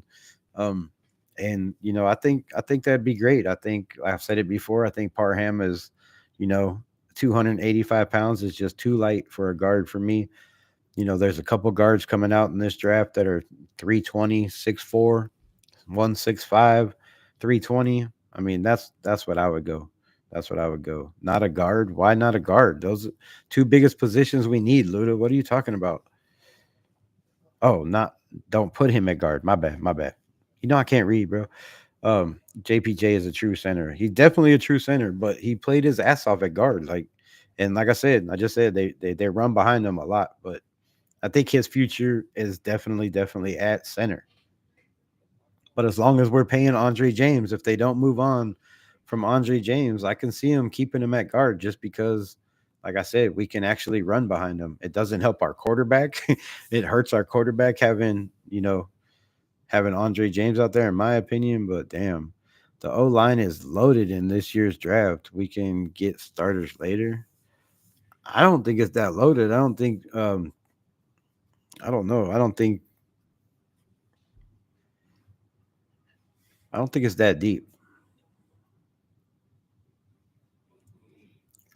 Just depends on what the team's needs are in front of us. That's the biggest thing. We need to replace Parham and add depth on the O line. Yeah, like I just said, I think Parham is just a little light in my opinion. Line would be Miller left tackle. I don't know. Do we move on from Miller? Like he's had solid games. Uh I really like Colton Miller in the run game, bro. Did you see him, out there getting to the upper levels, 5, 10 yards down the field and some of those out routes to the outside on those screen games? But damn, the man he plays on roller skates. Colton Miller is way too big to be playing on roller skates, and I think he just gets, the when you get fast defensive linemen, kind of like our guy, like Caleb Von Chasen, that's powerful and quick, or a guy like a Malcolm Kuntz style. Those guys just work the shit out of out of Andre Colton Miller. So, I don't know what they do with Colton Miller. It's going to be tough, but there's been a lot of plays this year that were definitely gone bad because of Colton Miller, and whether it's been holding, whether it's been jumping off sides, like fucking when nobody else moved at all. Just dumb penalties from a veteran that you can't have, in my opinion. Like he's supposed to be the leader on that team, so I don't know if I'd go with that, but and Parham at right guard, I don't like Parham at right guard. I think he's too light, in my opinion. I like Glaze. I like Meredith at swing guard. I think Meredith can definitely be one of those guys that we can run, some power and we could, pull some guards, which we don't do very often. But I think he's one of those guys that, has enough speed, enough size where he can be one of those guys that can move guys out the way. I really like Meredith. I think he played his ass off. And again, he's one of those, kind of lighter guys, but I think he plays just with more intensity than Parham. Personally, haven't looked at any of the college draft prospects this year. I've done my research on, the top 15 running backs, quarterbacks. What am I on? Defensive ends, tackles, guards. I think that's as far as I got. I think in receivers. So I still got a little ways to go. What do we got? What do we got? What do we got? Fuck, quit moving. All right, got that. Got that. Got that. Got that. Luda, get a free agent guard for depth. Who do you think? I mean, who we getting? There's not free agency isn't really that big this year. Like a lot of the guys, that were good, people signed for 2 3 years the last couple years. But I knew of Genty when everyone was hollering about Holland. What? Yeah, Genty's a dog, man. This kid is special, bro. He's just special. Wyatt from West Virginia, same school, has produced linemen like Zach Frazier.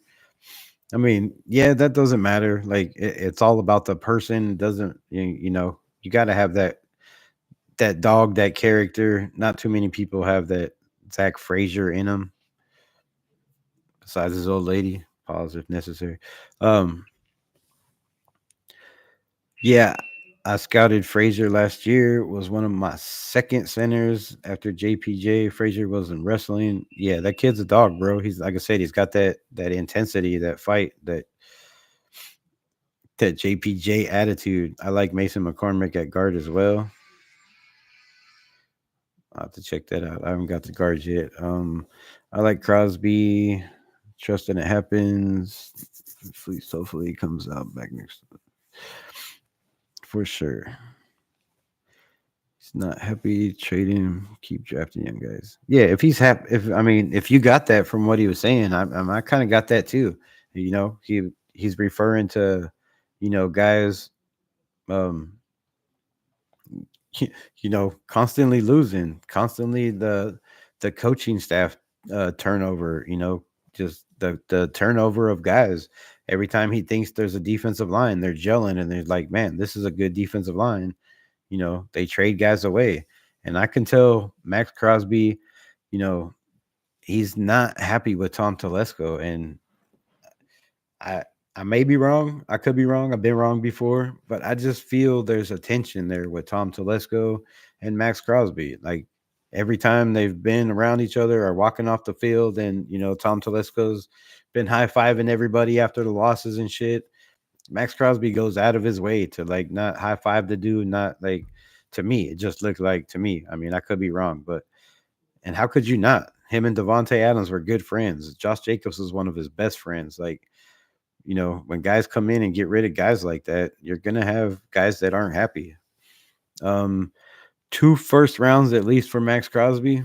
I'd say minimum, but I'd want more. I mean, I guess I don't know. If you look at his tackles for loss, his pressures, sack wise, I don't know.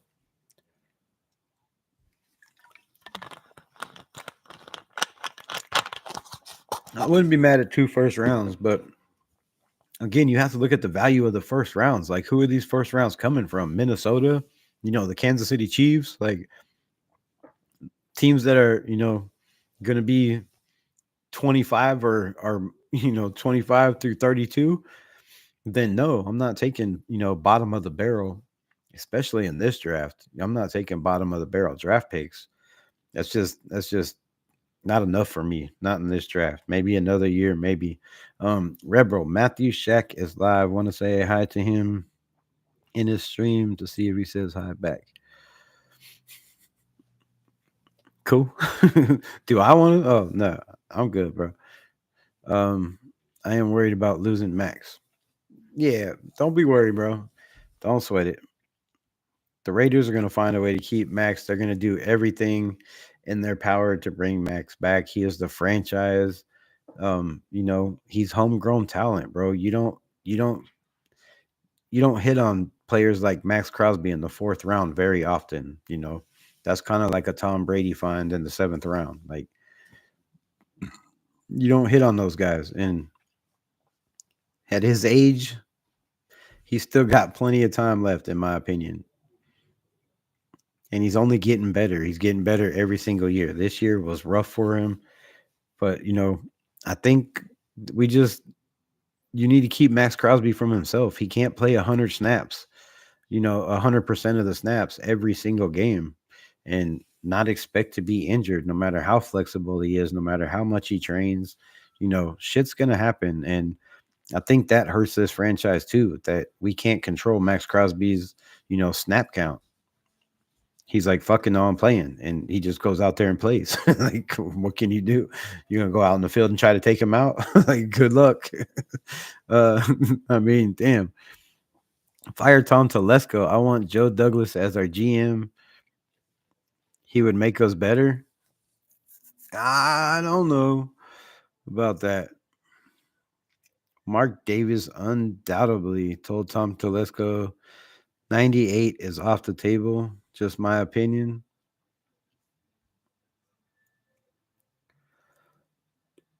I don't think Mark Davis does that. I don't think Mark Davis does that. You heard Mark Davis say over and over again, and I don't know how many times a man has to say some shit, unless he's a bald faced liar, and it could be, but the man has said a million times over Billy D was good, over and over and over again. He has goals set for his coaching staff, for his general manager. He wants them to meet those goals, and then he gives them full reign, whatever they have to do to meet the goals he has set. So, you know, they have to run it by him. He also said that. He said, whatever their plans are, they have to go through me first. I have to okay it. So you have to get Mark Davis to okay it. Now, if you came to Mark Davis and said, I got a team that wants to give me 2 first rounds and a running back, that's a starting caliber running back, that has potential, that has huge upside, that could be the next starter for the Raiders, and fucking a player to be named or whatever, or 3 first round picks. I don't think Mark Davis was, be like, hell no. For one, the salary cap goes up. For two, I mean, you get 3 first rounds. And again, it depends on who those first rounds are from. Like I said, if it's from a high draft, a good team like the Lions or like the Packers, which man, that would be a good ass place for Max Crosby to go because look at their defense. Look at Josh Jacobs is his buddy. I mean, the Packers might be one of those teams to offer him a whole lot of money.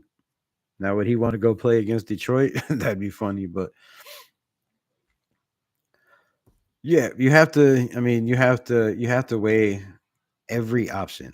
Every option. I don't think nobody's off the table. It's the NFL, and no matter how great he is, but Mark Davis, and like I said, Mark Davis and Max Crosby have a very good relationship for owner players relationship. There's probably not too many you can find now or in the history, you know, of football that have a relationship, like Max Crosby and Mark Davis. So there's that point of it also. Like I said, I'm sure Mark Davis is going to pay this man whatever he wants to make Max happy. He knows we need Max Crosby, or he thinks we need Max Crosby. But like I said, if you look at the games this year, we've played better without him, and I don't know if that's because of Max Crosby or because of the guys playing for Max Crosby, or playing to show that they deserve more snaps and that he don't have to be in there. That could be it too. These guys could be like, bro, let's play fucking as hard as we can to show these guys Max don't have to play 100% of the snaps every single game. And it would be nice for him not to have to. I know one thing, our offensive tackles Better get all their asses. Wait, what? Oh, better get. I can't fucking read. Sorry, bro. I'm blind. These glasses don't work very good. Better get all the rest this week. San Diego's defensive ends and linebackers are gonna keep them busy. I think they're sitting most of their starters. I do believe Cowtown. I mean, if they lose, they're not really dropping or changing anything in their playoff, in their playoff standings. So what's the point? To me, I would sit my guys, but I don't know if Harbaugh's one of those dudes. It's a divisional rivalry. We did put up 63 on them last time. Aiden had 4 touchdowns in the first half, and they might just be like, fuck it, play our guys. It's the Raiders. They didn't hire me, and I wanted the job. So he might play as starters. I don't know, bro. I don't know. But yeah, they have a solid ass defense. But we've seen him get exposed a couple times this year, and we've seen Aiden O'Connell and what he's done, when teams blitz. That's one thing about Aiden O'Connell I can't say is when teams blitz, he does know where he wants to go to the ball, pre-snap read. He knows they're blitzing, and he's very quick and very decisive on where he goes with the ball and where he wants to go with the ball. Hit them likes, y'all. Hit them likes. Shout out to everybody in the chat. I forget always to say that shit. Subscribe if you're new to the channel. Blah blah blah blah blah blah blah. Yeah, I'm excited for April's draft. Our offense is gonna be what? Hidge? What's Hidge, man? Huge? Shit. Yeah, appreciate it. Hit them likes. Hit them likes. Help me grow, man. Without y'all, I can't grow. So, what's up, Raider Nation? Rebel, my guy, Billy D. Billy D. Did you say you weren't working again, my guy? You say you're back to work, or you'll be back to work? You off for the holidays? What's your life going? Fuck with you. Uh, Rebel, give me advice for when to start my Raiders channel because I got the equipment ready to go and I'm making sure I'm good. Hell yeah, my guy. Like I said, start fuck, I mean, it's not the good time to start right now. And it's gonna be a slow off season. I'd start, maybe before the draft.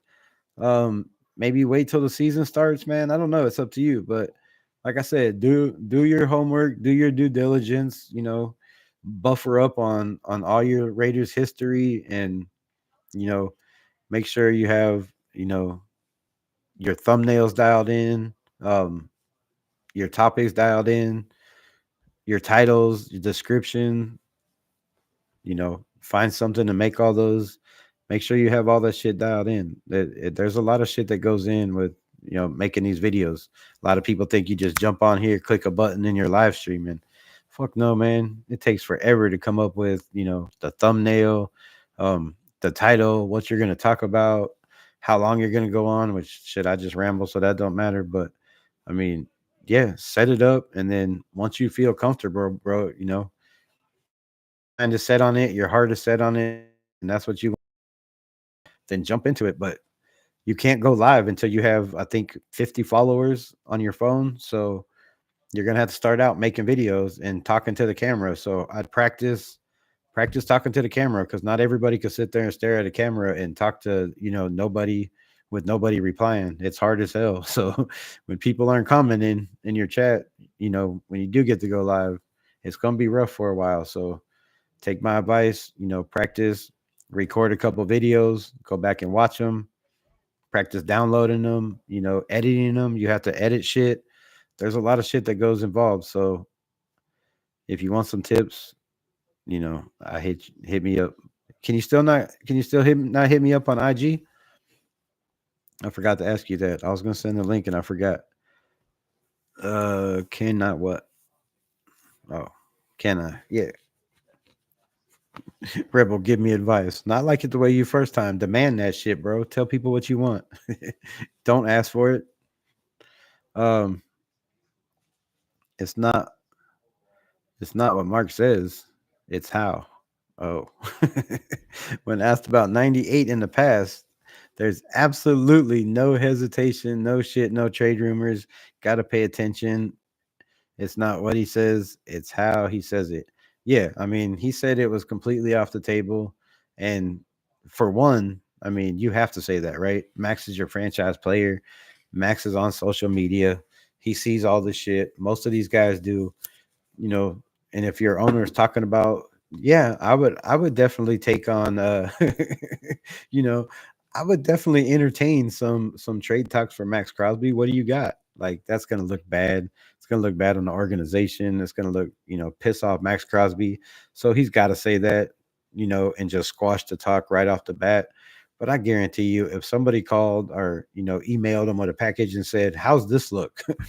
For one, you got to read the email, right? I mean, he don't have to. He's Mark Davis, but if they make it, intriguing enough where he has to open that shit and it says, "Bro, I'm gonna give you uh Jamar Gibbs and 2 first rounds." Fucking, are you saying no? Are you saying no? If somebody calls and says, "Bro, I got Hendon Hooker right here. We need Max Crosby. We'll give you Hendon Hooker, a running back, because we have 5 of them on the Detroit Lions, and we'll give you Hendon Hooker, Jamal Gibbs, or whatever his name is, and a first round pick or a second round pick, this year, or a third round pick this year, and a second next year." Shit, you have to entertain that shit. Like, be crazy if you didn't.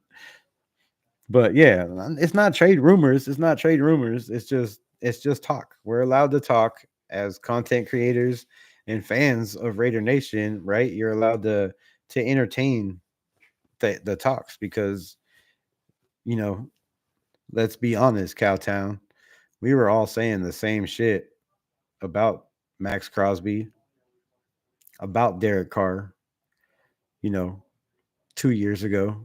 Derek Carr's not going nowhere. They just benched him. Like, fucking, like, we're gonna get something for him. We're gonna trade him. We're gonna get all this money. They didn't get shit, right? Josh Jacobs is coming back. There's no way they're gonna let Josh Jacobs walk. Um, you know, Marcus Allen. We can go back to the Marcus Allen talks. There's no way they'll ever let Marcus Allen go to the Kansas City Chiefs. Marcus Allen played for the Kansas City Chiefs. There's no way they'll let Charles Woodson, one of the best players we had at the time. There's no way they'll let him walk in free agency and go to the Green Bay Packers. The man walked and went to the Green Bay Packers. So, you can't say never, and you have to entertain the talks, because when it's coming up that your star player is disgruntled and he's not happy with what's going on, you have to entertain the talks. Now, we might not be right, and it might be bullshit, and he might not go nowhere, but for me as a content creator, it gives me something to talk about for an hour and 45 minutes. Otherwise, I'd have just been stuck here with shit, rambling to myself.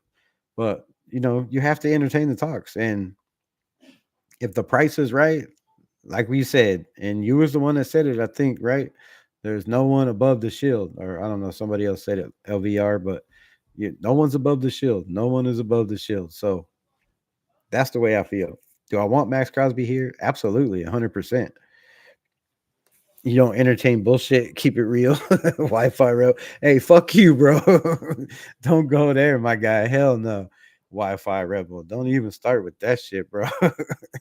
And I keep it real 100%. And keeping it real is Max is not happy, bro. Max is not happy. And if we can't, come up with the right contract negotiation, if if if you can't if you can't fucking make the man happy, then bro, you got to get something for him, right? You can't just let him walk. And shit, people want to know. That's my job, is to let them know, what we could get for him if it does come down to that case, because everybody said the same thing about Devontae Adams. Oh, it's just bullshit. It's just the media. Devontae Adams is happy. He loves it in Vegas. His grandma can. I said the same thing. His grandma can go to the games. His kids can go out and play in the wintertime. They're not, in the snow drawing on the window, breaking his heart because they can't go outside. We all said the same shit. Devontae loves it here. He's not going nowhere. And then, boom. A couple months go by, Garner gets to start. Devontae's got a fucked up hamstring, and my boy's gone. So, or your boy's gone, or whoever's boy. So it happens, bro. It happens, and it all starts with one little like of a email, or somebody saying Devontae's probably played his last game as a Raider, and your head coach liking that shit, and it fuels the fire. Or all it takes is Max Crosby saying, "Thank you to the fans. You guys have been great for supporting me. You guys have been the best. I'll never forget that. There's no fans like you," or whatever the hell he said. Like, come on, that's a speech, bro. That's a thank you, but no thank you. I'm gone kind of shit to me. Unless you got a big bag, because let's be for real, he knows Caleb Von Chasen in half the year that Max Crosby has had a pretty damn solid year. Um, that Malcolm Kuntz had eight sacks in fucking 8 games last year, and if he didn't get hurt, that man could have had a huge breakout game. Max Crosby's not dumb. He knows. He's like, bro, they're signing all these young guys, and shit, I need my money, bro. Pay me. Pay me. Especially with the injuries, especially with the age, you gotta have guaranteed money nowadays. I wouldn't be mad if we went to Tampa Bay or somewhere that's decent. That's not really a good team. Wait, why do you want to send Max Crosby? I thought you just said you like Max Crosby, and that's one of your favorite players. But you want to send him to a shitty team? What kind of shit is that, Shane? That's crazy, bro. Stay real, bro. I'm always real, Cowtown. Come on, I'm as real as that shit gets. But sometimes you gotta entertain shit, right? And people are asking questions, man. I gotta answer them. What kind of content creator would I be if I didn't answer questions? I'm just saying. That's fucked up, Shane. Can't believe you'd say that. Send Max to the Cardinals. Jacked up. I wouldn't be mad at all. I already read that. I do, but don't want us to get good picks. I do, but I mean, we're gonna get good picks either way. But yeah, I think whatever team you send Max Crosby to, it's gonna help. It's gonna help that team tremendously from day one. Um, I do, but I want us to get good picks. I read that. If he goes to a trash team, it helps us in the draft. Yeah, it does help us in the draft. Like, hopefully, maybe you could draft him to the Carolina Panthers or the Jaguars, or trade him to the Jaguars. I mean, they could use some help over there. He could play in Florida, nice warm weather. No, stop all the Max Crosby trade talk, bro. He's not going nowhere. Unless some crazy shit goes down and he's really not happy. The only way Max Crosby is not going to be here is if he's not happy. And then there's nothing we can do about it. We can't stop him. We can't fucking handcuff him to Vegas and force him to be here. He's played, what, 6 years in a losing organization with 15 head coaches, 95 offensive coordinators, 68 fucking defensive coordinators, 47 fucking different defensive linemen. uh BR Brizzy. What the hell? I don't know how you say that, bro. Hope I said it right. What's good? Salute. So, I mean, I don't think a trash team would trade for him. Yeah, right. Saves them the needs to go to the playoffs. I mean, but sometimes those trash teams, well, I guess not trash teams, but some of those times those bad teams, like I said earlier, like the Bengals, right? The Bengals need defense. The Bengals could be one of those teams willing to give up, their first round pick. They're sitting at 8-8. That's the middle of the pack. They might not make the playoffs. They might make the playoffs. They might not make the playoffs.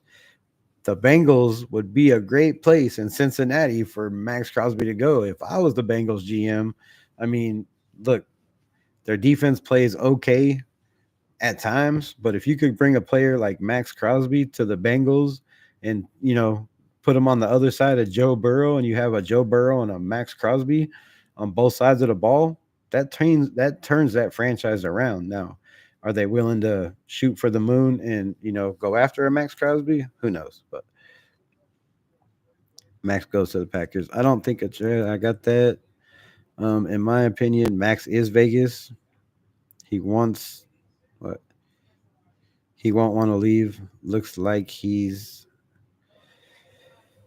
yeah, he's a fixture there. Like I said, what he does for the community and all that shit, I think it's going to be hard to get rid of a Max Crosby. And like I said, unless he doesn't want to be here, and I don't see why he wouldn't want to be here, right? He loves this organization. It's tatted on him, but it was also tatted on Josh Jacobs. It was tatted on Clee Farrell. Like, there's a lot of guys that got that shield. Yeah, I got shit. I got one too. A lot of guys that got a shield tatted on them, but it don't mean shit when it's a business. LOL, trade him to the Bears. I mean, he could also help the Bears. You got Caleb Williams over there. If you got a defense that can keep your offense on the field, he can help out a lot of teams. He can help out a lot of teams. But hopefully, pray to God he helps out the Raiders, right? Let's just do that. Let's just pray Max Crosby and the Raiders work everything out. Max stays a Raider for life. He reaches all his dreams and all of his goals of being the greatest, best player of all time and breaking every record. But I hope he gets us wins along the way. I hope he takes us with him, right? Because we know he wants to be Kobe Bryant. We know he wants to be Michael Jordan. We know he wants to be the greatest at the position to ever play the game. I just hope he carries us with him. Are we, have enough money to bring players to pay enough good players, you know, to get him where he wants to go? My ex-wife name is tatted on me. Don't mean shit, right? It's the same thing. Like, you should erase that though. I mean, I'd cover that up. I'm just saying. Unless you're still in love with her, then keep that shit on there. But oh, it means something.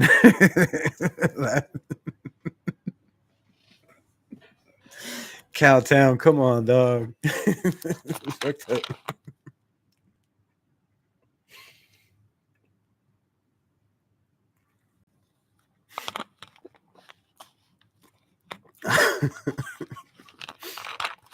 Yeah, shit. All right, man. We are 8 minutes away from 2 hours. I appreciate all y'all for dealing with my crazy nonsense. What else y'all got to talk about? Any questions? Um, yeah, I got one. I got more questions. I got more questions. Nobody answered me about, uh, you know, if by somehow we keep Rob Ryan, I mean, by somehow we keep AP, do you maybe go with Rob Ryan as defensive coordinator? Bring that old school, smack you in the mouth like AP ones, blitz every single down, style defense. It could help, right? It could help. It could help if Patrick Graham declined to re-sign the contract, so pretty much he's gone. He's not coming back. No to Rob Ryan as DC. Cowtown Luda, who is your head coach? Who is your defensive coordinator? Who is your quarterback? Tell me. Tell me your plans for this team, please. Rob Leonard or Rob Ryan? You just said no, Rob Ryan. Oh, Rob Leonard over Rob Ryan. I mean,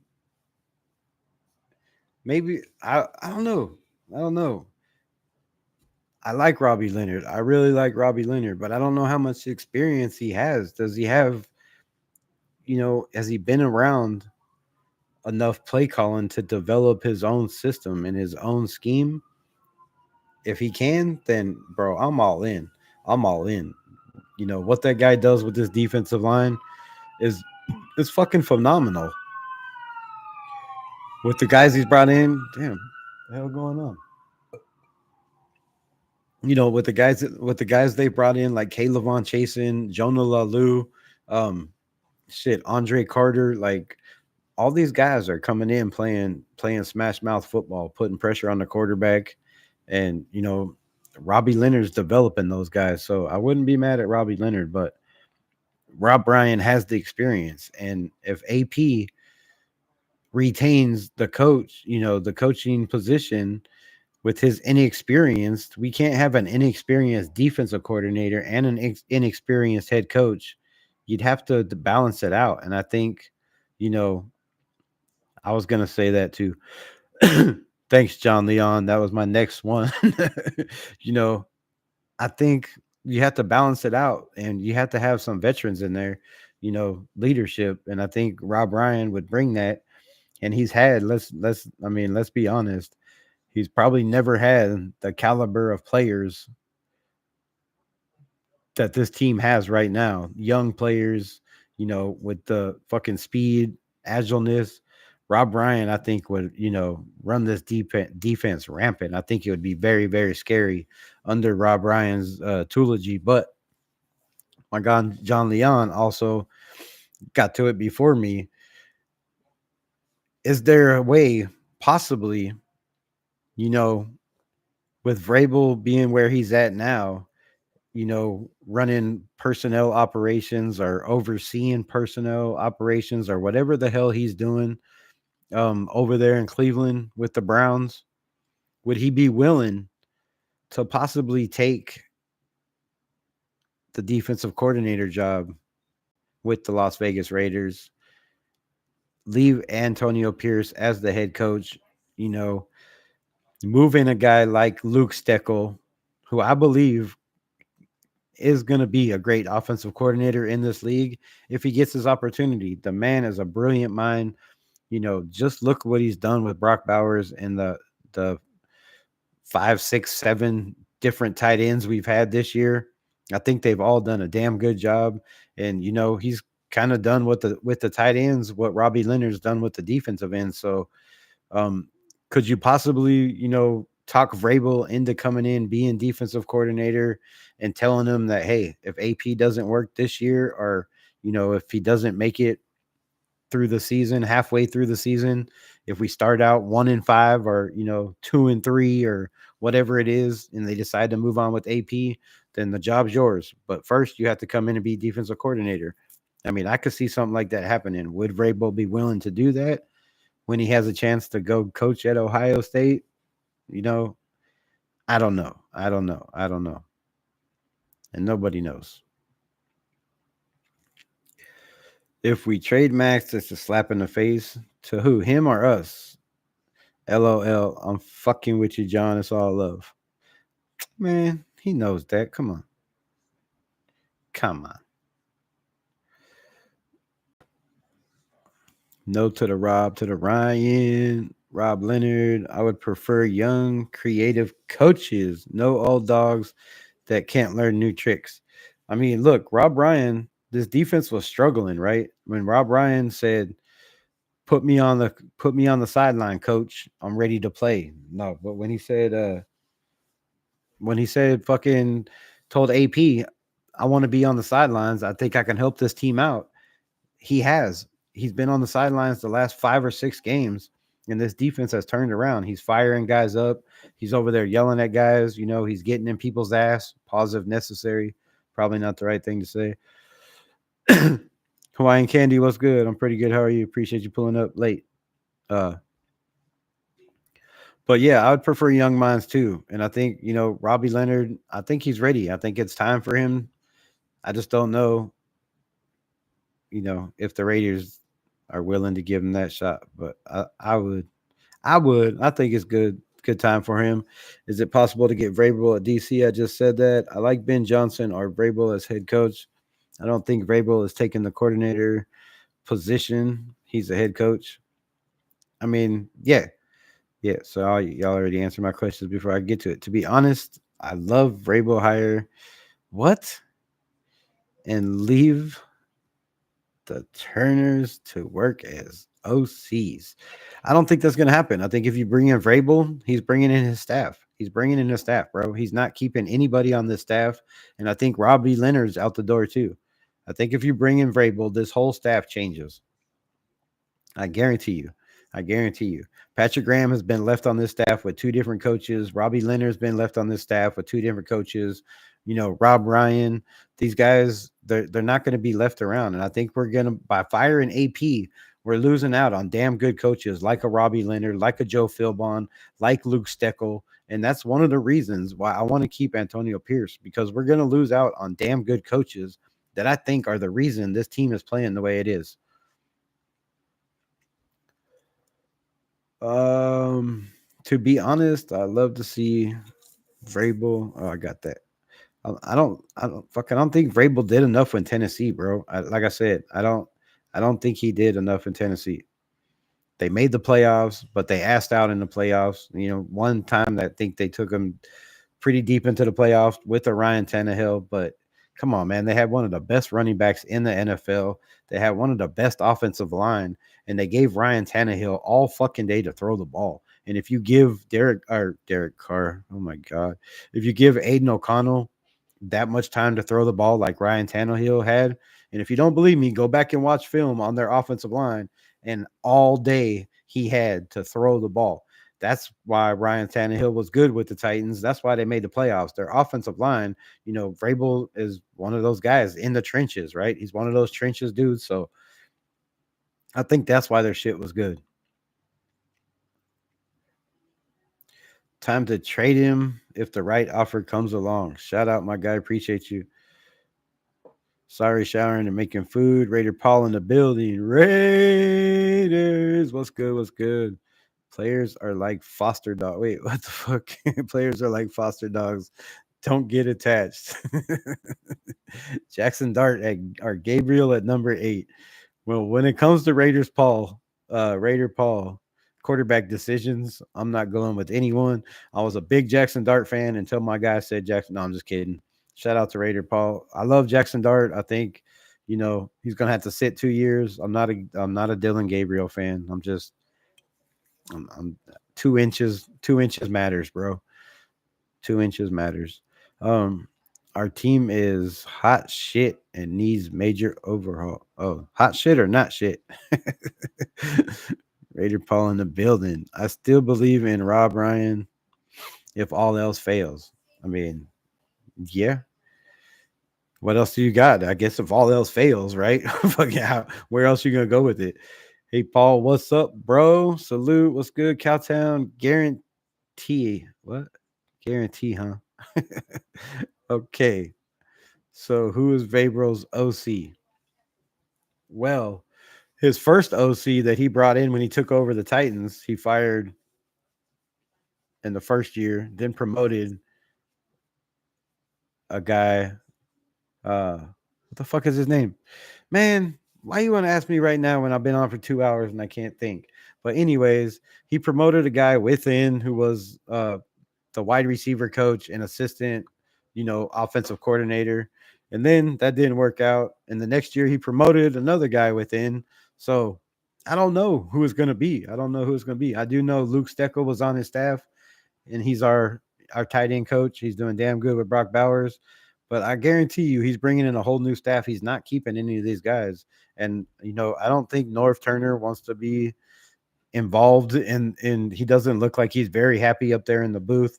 It doesn't look like, he's 100% all there. And I don't see North Turner trying to do this much longer. So I think Scott's going to go off on his own. He might go to North Carolina with Belichick. He's one of Belichick's highest candidates right now. So that could be another possibility. But no coach, and I mean no coach, comes in and works for somebody else's staff. AP did because he was an interim head coach. But as soon as he got the head coaching job, he fired almost everybody. Now, he kept Patrick Graham because he thought he was a damn good defensive coordinator, and he is, and he kept kept Robbie Leonard, and I think that was it. Rob Ryan, I think he kept in the building. But other than that, he went and got his own staff. And that's AP, who has no experience coaching, doesn't know a bunch of guys that he's coached with, or guys that'll be like, hey, I'll come coach for you. And he put his own staff together. So yeah, I see that man putting his staff together. And I think if Rabel goes and coaches anywhere, my first guess for his offensive coordinator would be Josh McDaniels. I mean, personally, in my opinion, I think if Belichick doesn't try to get Josh McDaniels, I think Rabel would try to get Josh McDaniels, and I don't see that working in Vegas. So it might work, in New England. It might work somewhere else, but I don't know. I trade our tight end Michael Mayer. Um, I think with the struggles Michael Mayer had this year, the personal problems, all the games he missed, I don't think he's a candidate on the trading block. I think, you know, who's going to take a chance? Nobody knows what's going on with the kid. You'd have to do a whole lot of investigation to figure out, why he missed those games. Is it a mental thing? Is they said it was something in his past? I don't know how many teams would be willing to work on that, but I think whoever comes in as offensive coordinator, I think 12 personnel is still going to be a big part of this offense. When you have two tight ends like that, I mean, it's almost unstoppable. We've seen when we've lined up in 12, even 13 personnel, like they can't stop it. Teams can't stop that shit at all. Trade AOC 3-pack. Raider Paul hates AOC, bro. I don't know why. In the last 10 games, Aidano'Connell has 13 touchdowns and 2 interceptions, and Raider Paul still thinks he's trash. It's fucking wild, bro. It's wild. 2 inches definitely matters. Yeah.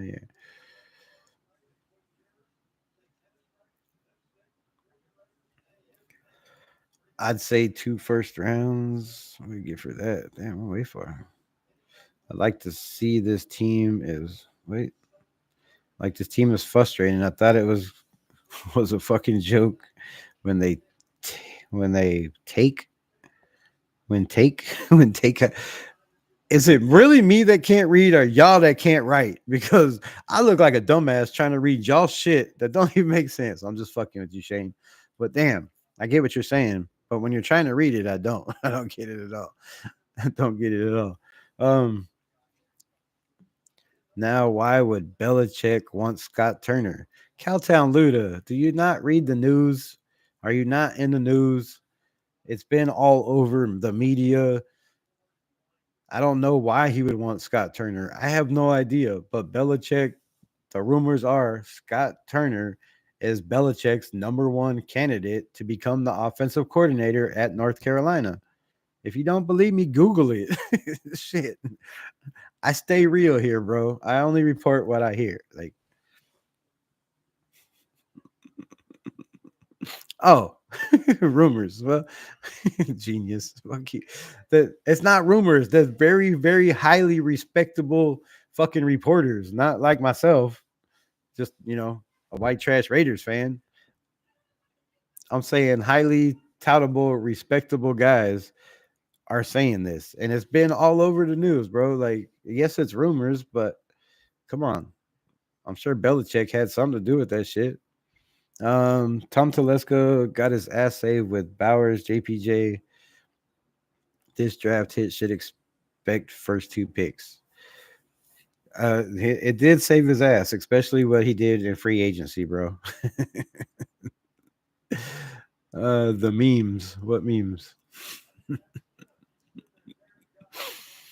But Tom Telesco is done because he's not been around. I think Tom Telesco's not going nowhere. When you have a draft like he had, you know, and the way our salary cap is right now, I think Tom Telesco would have to do some crazy shit, unless some people all maybe sign a petition and say fucking why they feel Tom Telesco shouldn't be the guy. I don't see him going nowhere. I think if anybody gets fired, it's Antonio Pierce before Tom Telesco goes. Even though AP was here first and didn't really bring in Tom Telesco, I still think that's the way it's going to go. But again, a lot of this comes down to Tom Brady, and we don't know what Tom Brady wants, what he expects, or what say he's going to have, or how much demand he's going to have that people are going to have to listen to. That's going to be another big thing. They're wondering where he is in the locker room. He's not been there. Seems like he's done. I think Tom Telesco has been distancing himself from the team, and I think it's mostly from AP. There has been a lot of reports that Tom Telesco has been nowhere to be seen. He's not doing interviews. He's not talking. And I mean, damn, you brought in Gardner Minshew, bro. I wouldn't be wanting to fucking talk to the media either. Bill is trying to brand as the NFL team in college. Yeah, I talked about this a couple of weeks ago. I think that's the new way college football is going. You got Michael Vick over there. You got Deion Sanders. Um, I'm sure there's more I can't think of, but you know, a lot of former players and coaches are going to coach in the college ranks, and there's going to be a lot of college systems, which is another reason why I like Jackson Dart. And I've said it a million times. Jackson Dart is from a Lane Kiffin system, who was a Raiders coach. We know that, but Lane Kiffin was damn good at USC. He was damn good. Um, I thought his offense was decent. He just didn't have the quarterback or the team around him. And then he's been to a couple different schools in college. They've all done pretty decent. So Lane Kiffin has that pro style offense that Jackson Dart runs. They run a lot of spread, and I think is another reason why Jackson Dart is gonna be damn good. This motherfucker call me genius. This fucking bitch. Ah, I may have mistyped. Take fire. Yeah, I'm asking because couldn't that mean he knows he's the real deal? Oh, you mean Scott Turner? Fucking- Maybe he does. I mean, look, Scott Turner's offense was pretty damn good. It wasn't bad when when he took over for his pappy as offensive coordinator in Washington. I thought he went through 8 different quarterbacks in that system, but they never had a run game. And unless you have a good running game coordinator to mix with his system, I think it's going to be rough. Like, but yeah, I think Scott. I mean, his daddy was one of the best offensive coordinating minds for a long, long time in the NFL, and he was raised around that. So when you have your daddy to lean on and Norv Turner, Scott Turner is going to be a damn good coach. And he got his chance. He failed, and he got a second chance. And a lot of people thought he should have been the offensive coordinator last year. When Antonio Pierce took over, but for some reason he decided to go with uh with Bo Hardegree, which I thought Bo Hardegree did a damn good job. So I'm not hating on that. I wish they would have kept Bo Hardegree. I thought he was very innovative, was a very very young, innovative, offensive mind. Our run game was good, our passing game was good. There was a lot of motion, like kept a lot of teams guessing. We had fucking receivers throwing passes. Like I really like Bo Hardegree's system. What else? What else? What else? What do you think about Champ Kelly? What do you mean? Like, I thought he should have got the job over Tom Telesco. I think Antonio Pierce would be in a better position right now. I think the offense would be better. I think ALC probably would have been the starting quarterback from the jump, and I think this year would have been a lot different if we would have went with Kelly. I think I mean, fucking his resume is on the grass, speaks for itself. What he did, in the NFL was a shutdown corner, and I think he's a very good judge of talent. I think he's helped this team. I think he's probably down the road if AP goes, in my opinion. I mean, I don't know. I think somehow him and AP got intertwined somewhere, and they kept him as the assistant GM. I think I think he should have had the job. I like Champ Kelly, and he was a scout. He was there scouting fucking. He was there scouting Cam Ward in the first half of the game because he only played in the first half, but he was there scouting Cam Ward at the Miami game a couple days ago. So Champ Kelly's in the building, bro. He's working. He's working. How long he'll be in the building, I don't know, but I really think they should keep him around. I want T. Higgins. I think he's a stud. I think it's cost too much money. Champ Kelly is a good dude, but as far as eye for talent, yes, remains a mystery until he's officially named the GM and builds a resume and assembles a team. Hey, I'm 100% with you. I think a lot of these picks fell in his lap. I think DJ Glaze, like I said, was Joe Philbon's pick. I think, I think the corners had something to do with the coaching staff and Ricky Manning Jr. and uh the fuck is the safety coach name? Why can't I think of the safeties coach? I think all these coaches had something to do with their picks, and I think they all got their input and who they wanted to develop in their systems. I think Patrick Graham had a bunch of say of it. Appreciate you, my guy. I think Patrick Graham had a bunch of say in that shit.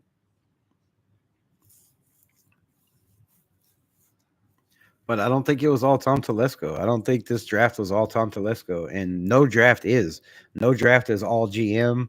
I mean, look at the drafts before. We could have had CJ Stroud. We could have had fucking Carter that's playing for the Eagles. Fuck, I can't think of it. But um there's even reports, when Bill Musgrave was here, right? When Bill Musgrave was here, he wanted to draft Travis Henry, and instead the Raiders went with.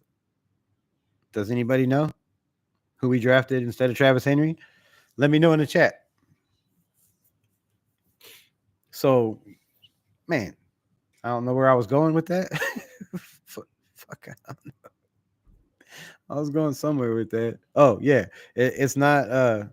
It's not one person that makes these drafts. It's a collective decision, and most of it has to do with the scouts. You know, they give their perspective of who their top guys are, and then these guys do their own evaluating. They do their interviews, and they come up with their own decisions, and they come up with a 25-man board. And they pick from there. But it wasn't all Tom Telesco in this draft. And if you look at Tom Telesco and you evaluate him from just the off season, I'd fire him. Like, I'm not fucking with you. I'd fire him. For one, you got rid of Josh Jacobs. You see fucking his 14 touchdowns turns this team around, right? And not saying he would have 14 touchdowns with this team, but I'm not saying he wouldn't either. Raph was good, my guy. So, for Tom Telesco to let Josh Jacobs walk, not even contact him, when he talks about how, Tom Telesco's number one thing, right? The first thing he said was, I believe in in-house homegrown talent and keeping it in the building. Wasn't Josh Jacobs homegrown talent? If I'm not correct, I mean, if I'm correct, didn't we draft Josh Jacobs in the first round? Wasn't he drafted by the Raiders? I mean, somebody correct me if I'm wrong. But when the heartbeat of your team and your organization is drafted by your organization and your GM comes in and says his number one job is to keep my guy Jihad Ward. I knew Caltown would Google that shit. Just fucking with you, bro. He said his number one job, Tom Telesco, number one job was to evaluate homegrown talent and keep homegrown talent in the building. That is his MO as being a GM. Josh Jacobs was the best homegrown talent besides Max Crosby we had in a building. How do you let him walk? How do you not even pick up a phone and say, Josh Jacobs, what do you want to stay here? So Google um, how Mike Velcro was good, my guy. Wait, Velka? Fuck, I don't even know how to say that. My bad. I butcher your name every time, but I appreciate you pulling up. Jacobs better off in Green Bay. Honestly, he's having the most fun of his career. I know, I know. But I'm just saying, I'm making a point. As GM, Tom Telesco came in and said his number one job and his number one point of business was keeping homegrown talent in the building. And you let Josh Jacobs walk. Also, you let Amik Robinson, who, yes, gave up some plays, but let's be honest, every time Amik Robinson gave up a play, he made a way, way more incredible play to make it up. Like every time. So, in my opinion, you bring in Christian Wilkins, which everybody that said we were going to be the last ranked last in quarterbacks, ranked last in defense, ranked last in all these positions, everybody that made all these evaluations how the Raiders won't win more than 6 games, everybody that had all these predictions also predicted that we paid way too much for Christian Wilkins. It wasn't just one person. It was a lot of people that say we paid way too much money for Christian Wilkins, who didn't even play but a couple games and wasn't even really doing shit. So, you know, Tom Telesco's free agency was not good. His idea of having a running game and replacing the heartbeat of the Raiders was fucking Alexander Madison. Bro, Alexander Matt. Hey, stop laughing at me. I didn't call him Mike Velcro. Fuck you talking about? Cowtown, you always make shit worse, bro. Josh was tired of losing. Hey, fucking Max Crosby's tired of losing too. But look, if we would have had Josh Jacobs, this team would have not. We would not be losing. If we would have ran it back with Aiden O'Connell, Josh Jacobs, and the team we had last year when AP took over, I would be willing to put my left nut on it because I ain't having kids no more. I don't need them. I'd be willing to put both nuts on it that this team is 10 times better than our record is right now with Josh Jacobs, AOC as the quarterback, running it back, even with the injuries we've had. Just my opinion. But so, Tom Telesco, I'm still up in the air. And like my man Cowtown said, until you have, a couple years of an amazing draft, amazing free agency, and the guys you keep bringing in are producing and helping us win. Fucking, I'm from Missouri, the show me state. Motherfucking, don't talk about it, be about it, right? We from the show me state over here. Um, he talks about Will Howard. Who? Who talk about Will Howard?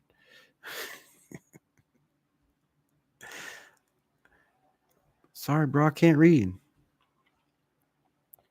Champ Kelly is a good dude, but as far as eye talent remains a mystery. He is unofficially named a GM and builds a resume. Oh, I thought that's what you said about Tom Telesco. My bad. I really can't read.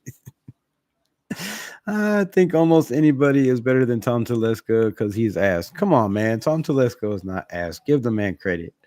I mean, he did make some huge mistakes in the offseason that really hurt this team. He took the heart of the team away. And how do you kill a deer? You shoot that motherfucker in the heart. So I'm just saying. I think Champ Kelly is going to be GM for us. I don't know. Mark Davis did say he will evaluate Tom Telesco and Antonio Pierce separately. So, my guy could be on that list too. Could be on that list too. Why do I keep missing all these chats?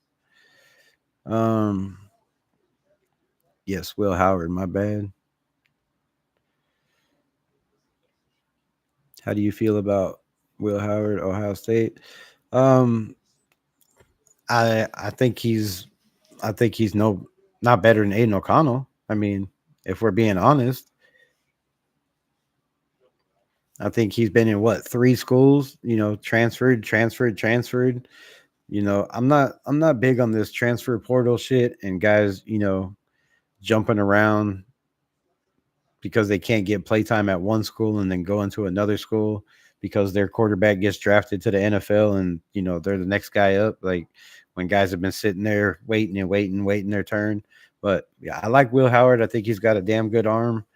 but he plays for one of those colleges that have so many weapons that you know you don't really know. And I guess we'll find out in these playoffs how good they are.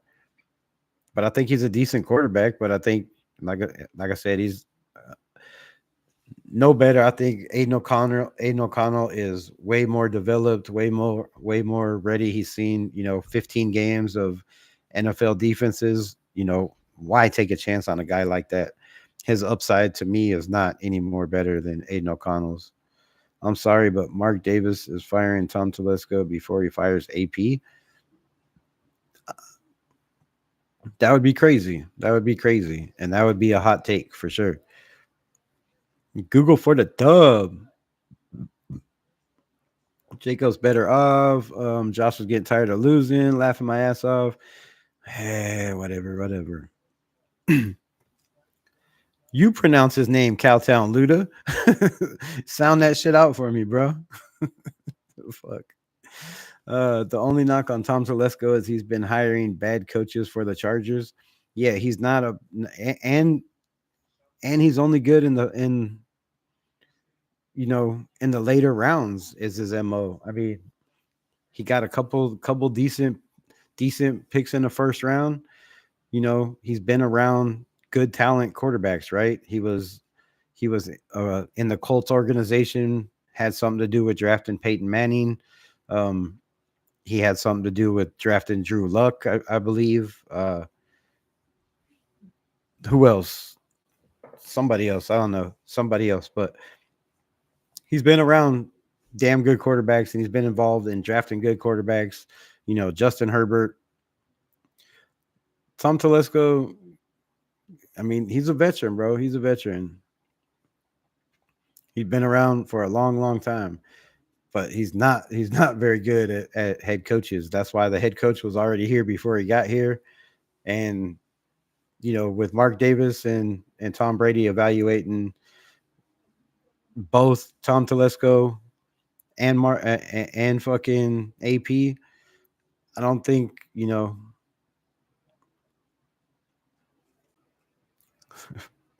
we dying. Shut countdown. I forgot what I was even gonna say. I started reading the chat. Fuck. Um, but yeah, if we get if we don't get Sanders or Ward, I take a chance on Jalen Milrow. So has Milrow fucking said is he coming out or staying in school yet? Because I've been telling everybody for the last 3 months that I really, really, really, really thought Jalen Milrow was gonna stay one more year at Alabama. Now, somebody could look it up and let me know if Jalen Milrow has declared for the draft or not. Because if Jalen Milrow has declared for the draft, I mean, it's a project, right? He's definitely a run first quarterback, but he has one of the strongest arms in the draft.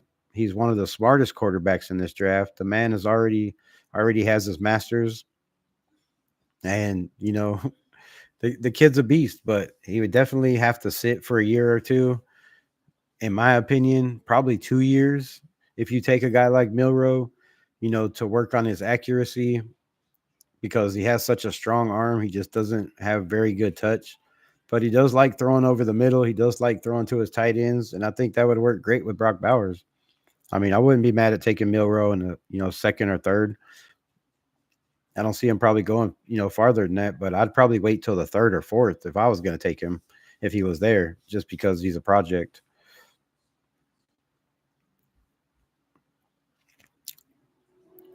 You can find solid running backs in the late rounds. Yeah, this draft is stacked with running backs, but you never know what you're going to get. And with Ashton Genty, you know what you're going to get. You know what you're going to get.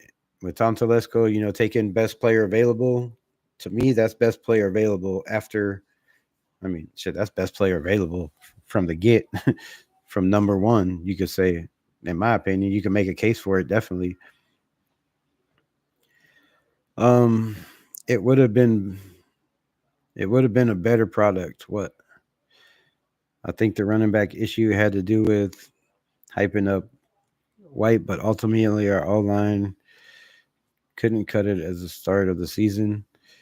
I mean, yes, our O line was banged up, but I think it was more of the scheme for Zamir White. And they hyped up Zamir White because I mean, let's be honest, he had almost 500 yards rushing in the last 4 games. And how are you not going to hype up somebody like that? Um, thought you were from the natural state of Arkansas. I am from Arkansas. I'm not from Arkansas. I live in Arkansas right now.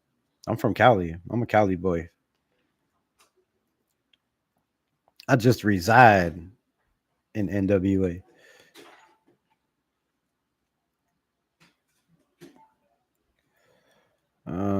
Rebel, did you see my fuck, I don't even know where I'm at, bro. Probably not.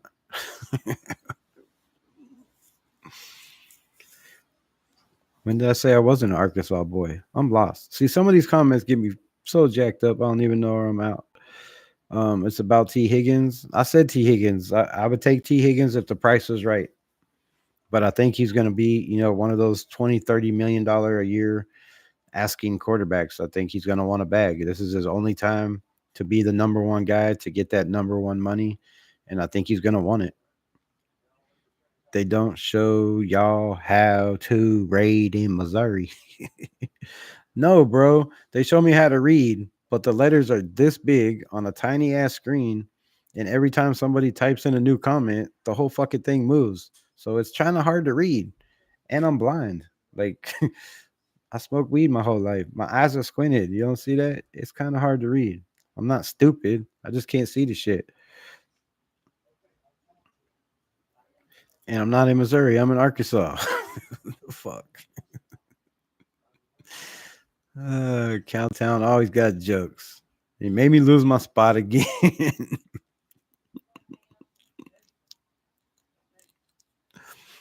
That article could affect our FA free agent. Sup, Cowtown. Shane Anthony Richardson is not Tom Telesco. What? Okay, I lost on that. Sup, SC. The quarterbacks Telesco had in a hand. What? Drafting were all wildly known number one overall prospects for those years, or quarterback prospects at least. I know that's what I said. He's been involved in very, very highly talented number one quarterbacks. Now, was it all his decision? No, because he wasn't the GM in most of those, but in some he was. Cam Scatterboot, Arizona running back, is a beast. We'll see what he does, against a top caliber defense and, coming up in these playoffs. And I'm not disagreeing with you. I fucking dig the shit out of Scatterboo. I think the man, and people are gonna call me crazy like Cowtown Luda because they always do. But I played running back in high school and I know a little bit about running back and balance.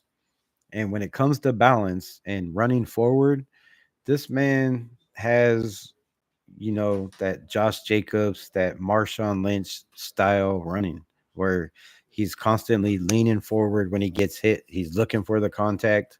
You know, the pad level is always low, and his balance is just amazing. So I dig the shit out of Scatterboo. I really like his running game.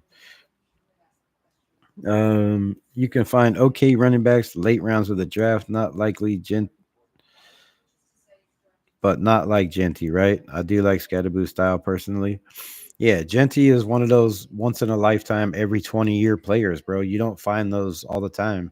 And if you have a chance to draft a Ashton Genty, whether it doesn't matter. Like sometimes you take a chance, and the Raiders took chances when they drafted Charles Woodson.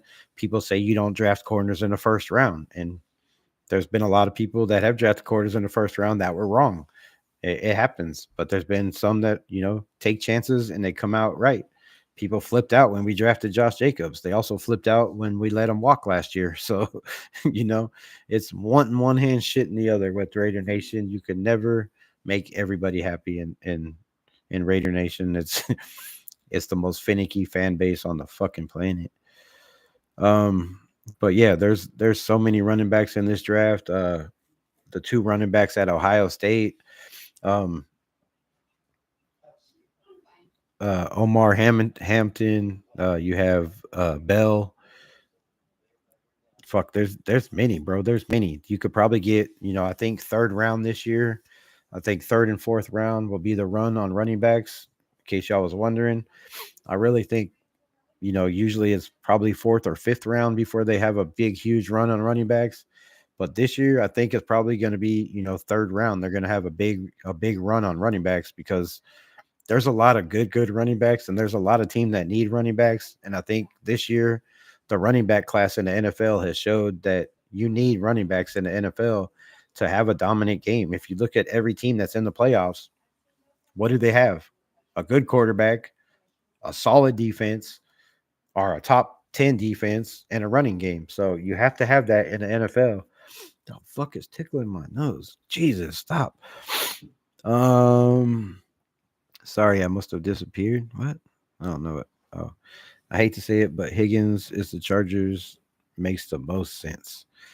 The price, if the price is right, it does. I mean, he's a great player, but I'd rather stay young and build in the draft. There's so many stars and fucking wide receivers in this draft that you could get in the second and third round. I mean, if you wanted to take chances in the first round, Trey Harris at a Old Miss is another one of those talents that, man, you can't pass on, in my opinion. But yeah, Higgins, Higgins is that guy. I'm not paying fucking nobody Devontae Adams money. Like I'm not doing that shit again. We did it with Devontae Adams, and you know, I'm not saying Higgins is a prima donna, but he wants to go to an organization that's winning. Like he's tired of probably not making the playoffs. So I'm sure I'm not speaking for the guy, and he's gonna want to get paid. He's gonna want to get paid a bag, and I'm not paying that dude more than 20 million a season. There's no way, no way. I meant they were drafted with the very first pick of the draft. Oh, I know. He didn't have anything to do with our too much scouting. Here's a clear class best talent of the draft, and I agree with your take. Appreciate you, appreciate you. I think Scatterboo would love it here. What? He said he wouldn't commit his life to whoever takes a chance on him. Sounds like a guy you want to build around. Oh, you want around. I mean, yeah, and sounds like a guy you could build around. Like his talent, his endurance, the way the man, loves the contact. He's looking for the contact. That's kind of like a Ashton Genty. That's the kind of running backs we need here. I mean, we definitely need that, but I think we also need, you know, that that 4-3 quick, wiggly, you know, squirmy, athletic fucking guy that could, make one or two hop cuts and be down the field with, looking back, people chasing them. I think it's been a long time since we've had, that Napoleon Kaufman, that Justin Fargas, that, type speed, type running backs. And I want one of these top running backs, bro. Everybody says we need a quarterback. We had a Josh Jacobs. We let him go. He was a workhorse, 30 a carry, fucking 30 attempts a guy. But you know what the fuck I'm trying to say. But I want a young, fast running back that can make plays, dude, that can, keep the defense honest at least. That's one thing haven't had all year. And you've seen it last in yesterday's game. The run game keeps the defense honest and it opens up the field. It opens up play action. It opens up shots down the field. I think I think we had the biggest play one of the biggest plays all year yesterday. So we need a run game. We need definitely um you know if you could find a Saquon Barkley in this draft, I mean that would be great. And there are guys that have that athletic ability and have that speed and have that vision. You just all comes down to one thing. One thing we haven't been very good at, and that is evaluating talent and our fucking our scouts, bro. Our scouts. Now they shout out the last 2 years. I think they did pretty good, but we still have just dumb ass drafts where you take guys like Alex Leatherwood, or I mean, I'm just gonna stop there before I make myself throw up in my mouth. Fucking remembering these draft picks. Um, who would you get to help our old line?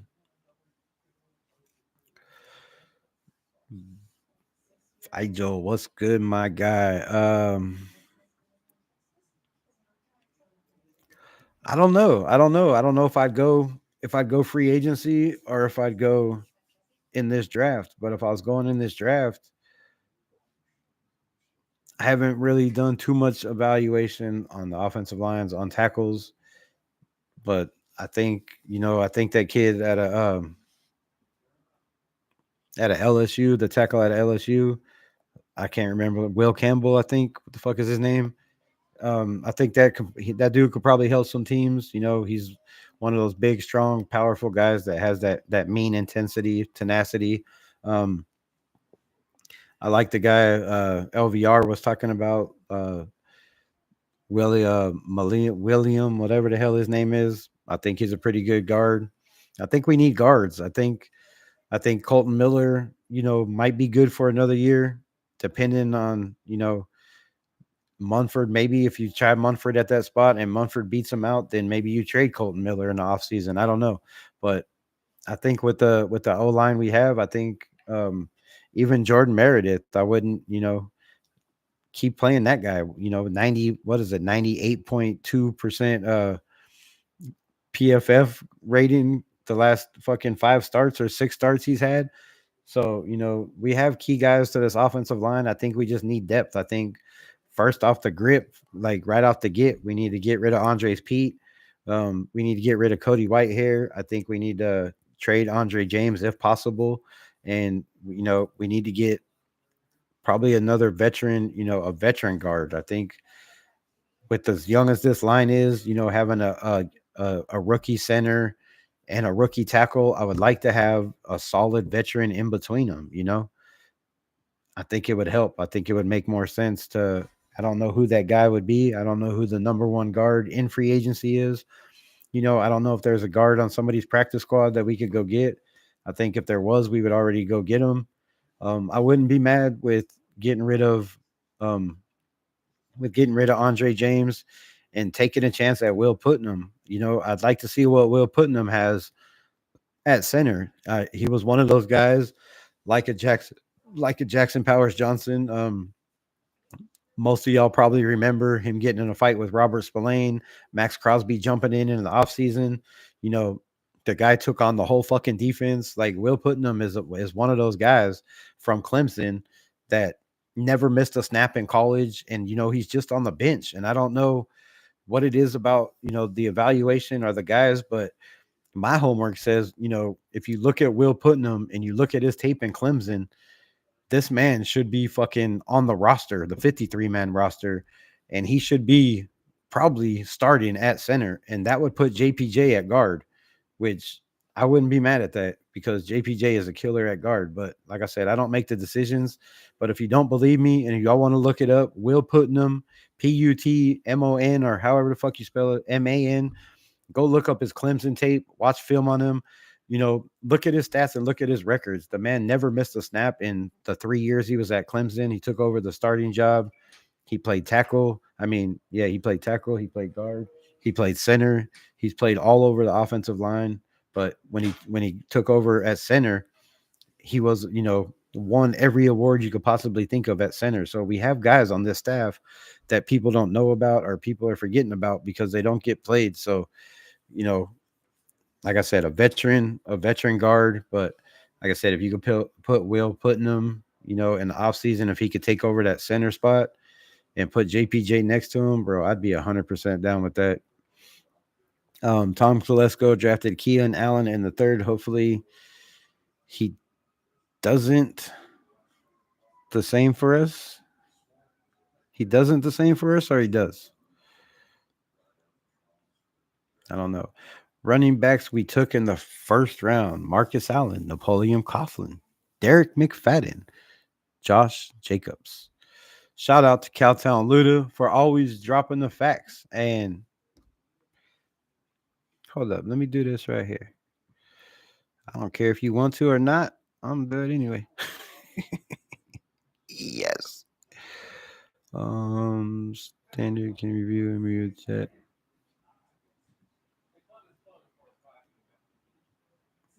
Boom. Cowtown Luda, type something. Say hi. Say bye. Say something.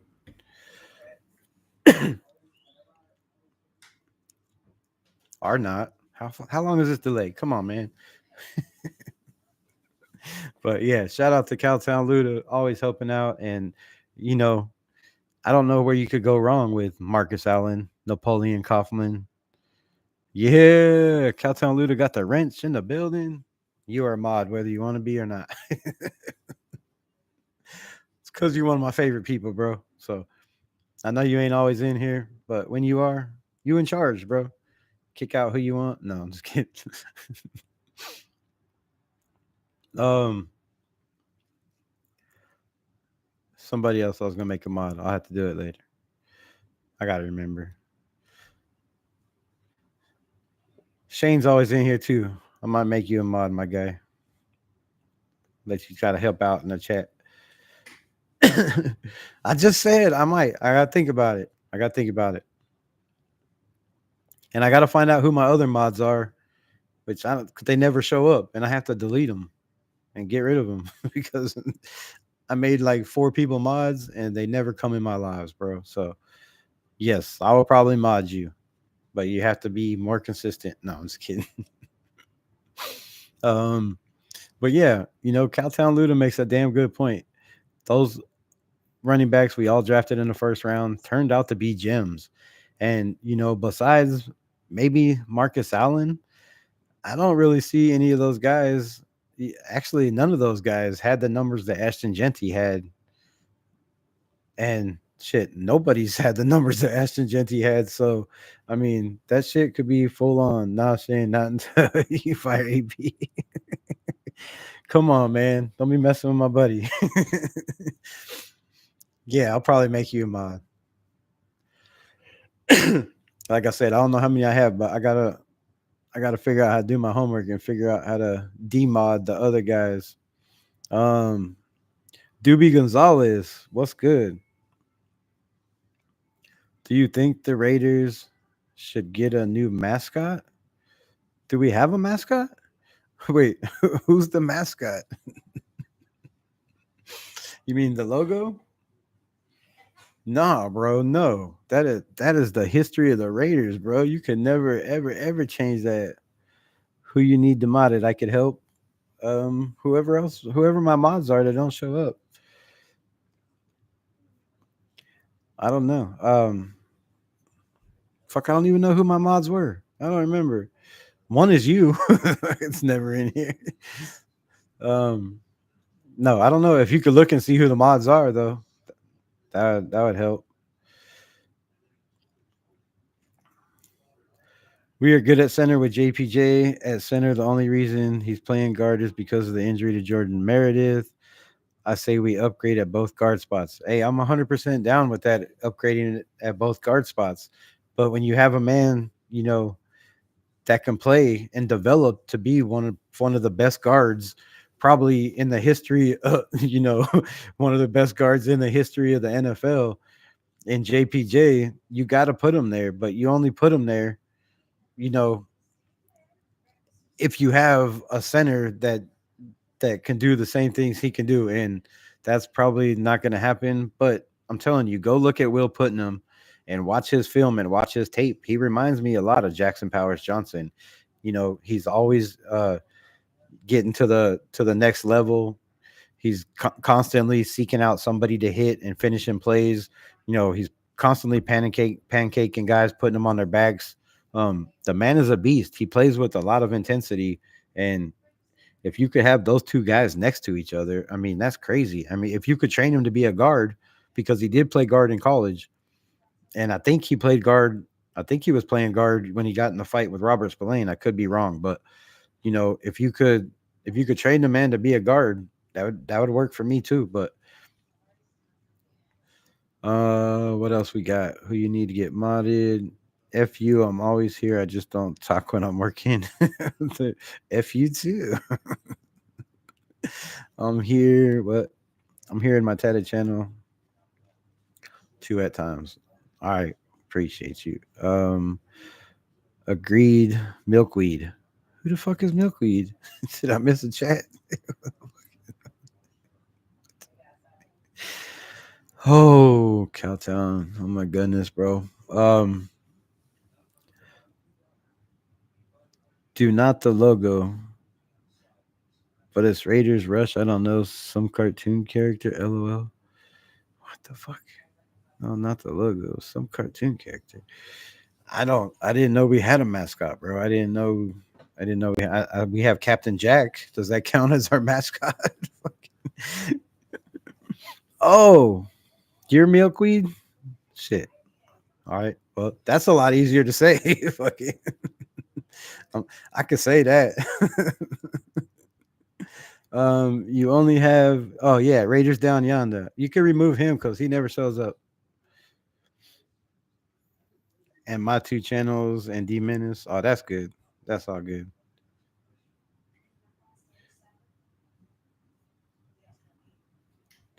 Don't be kicking nobody out. Shane O'Mac. Um, Milkweed. I like that. Why don't you just make your name Milkweed? That's way better. That sounds way better. It's got weed in it. I mean, oh, I already added him. I'm on YouTube, so I can do it on here. I was streaming on YouTube this time. That's why I was like, shit. It just came to my brain, and I was like, damn, I got to get Cowtown Luda on here. There's a couple other people I told I'd mod, but they never show up to my chat. So maybe because I didn't mod them, I don't know. All right, man. 2 hours and 50 minutes. Y'all are definitely keep me in the algorithm with your comments. I appreciate the shit out of every one of y'all. More than y'all know. Y'all are like family to me. Family. So, with that being said, I will be on tomorrow. I don't know what I'm going to talk about, but probably the Chargers game, which really ain't a whole lot to talk about the Chargers game. And, maybe there will be some news about Antonio Pierce or this coaching staff. But if y'all don't have anything else to talk about, got any other questions, let me know. I will wait a couple minutes. If not, as always, much love. Raiders.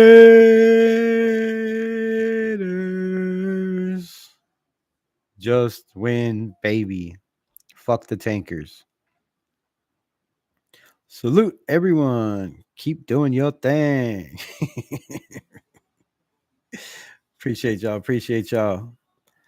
Thank you. No, thank you. Thank you. Don't end yet. What? How the fuck? I'm trying to add your mods. What? I already did that. You can't add me as a mod. What are you doing? How am I tapping in the chat? I'm not even typing. This is rigged. This is rigged. Okay, added. What? Why? Why are you typing as me? Why are you on my account? You're getting some unceremoniously blocked. Unceremoniously blocked. Fuck. All right. I appreciate y'all. Join me tomorrow. Who knows what time? Who knows what place? But we will be in the building. As always. We out.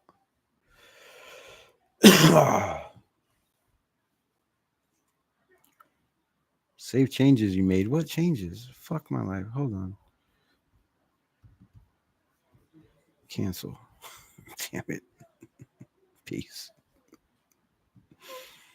Oh, my head hurts.